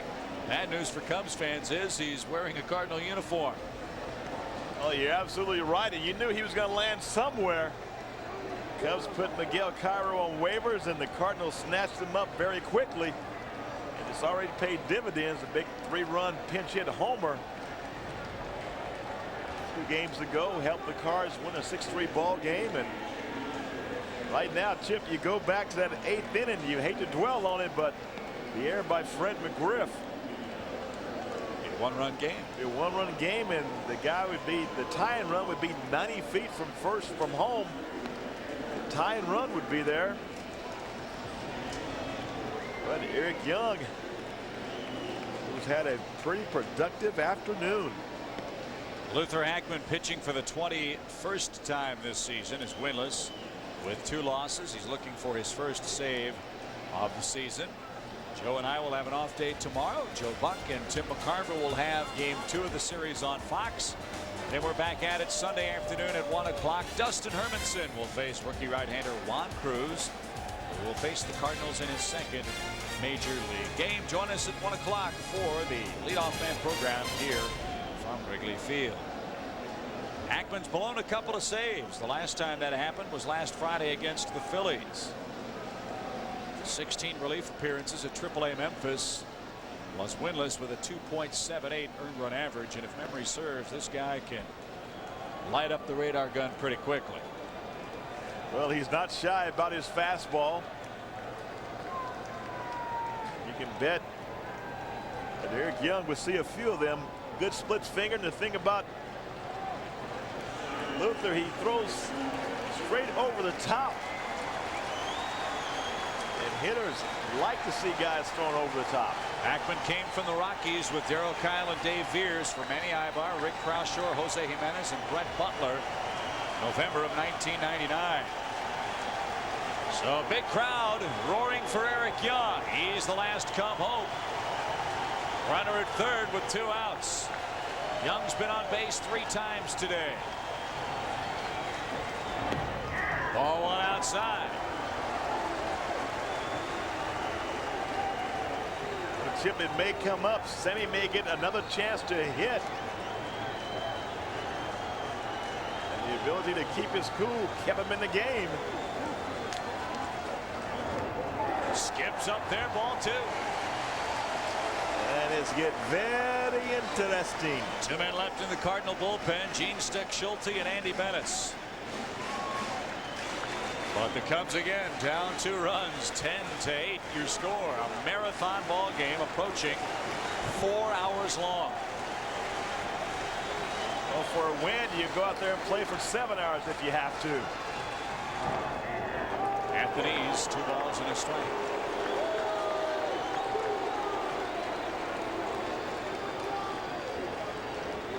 But you really have to like, regardless of the outcome, you have to like the way the Cubs have bounced back. Don Baylor likes that. Hot shot towards short. Renteria gloves, grabs, guns low. Pujols scoops it out, and that's your ball game. What a game! Cardinals beat the Cubs 10-8. The final score. St. Louis and the Cubs now tied in the National League Central Division. Pujols a big day today. A very sloppy defensive ball game for the Cubs. And 5 runs in the 5th inning surrendered by Jason Bure. Just too much for the Cubs to overcome. Matt Morris wins his 17th of the year. He's now 17-7. Jason Bure falls to 8-8. Luther Hackman picks up the save. And the Cardinals have drawn first blood. And you have to wonder, Joe, about this real bad fielding miscue by Fred McGriff. Had the tide been able to have been turned? Well, it may have been a little bit different here. Ricky Gutierrez with the play to throw off the glove of Fred McGriff. An error, and it cost the Cubs a big important run. So that's your final 10-8. Cardinals win their 70th. They're tied with the Cubs. Hope you enjoyed the ball game.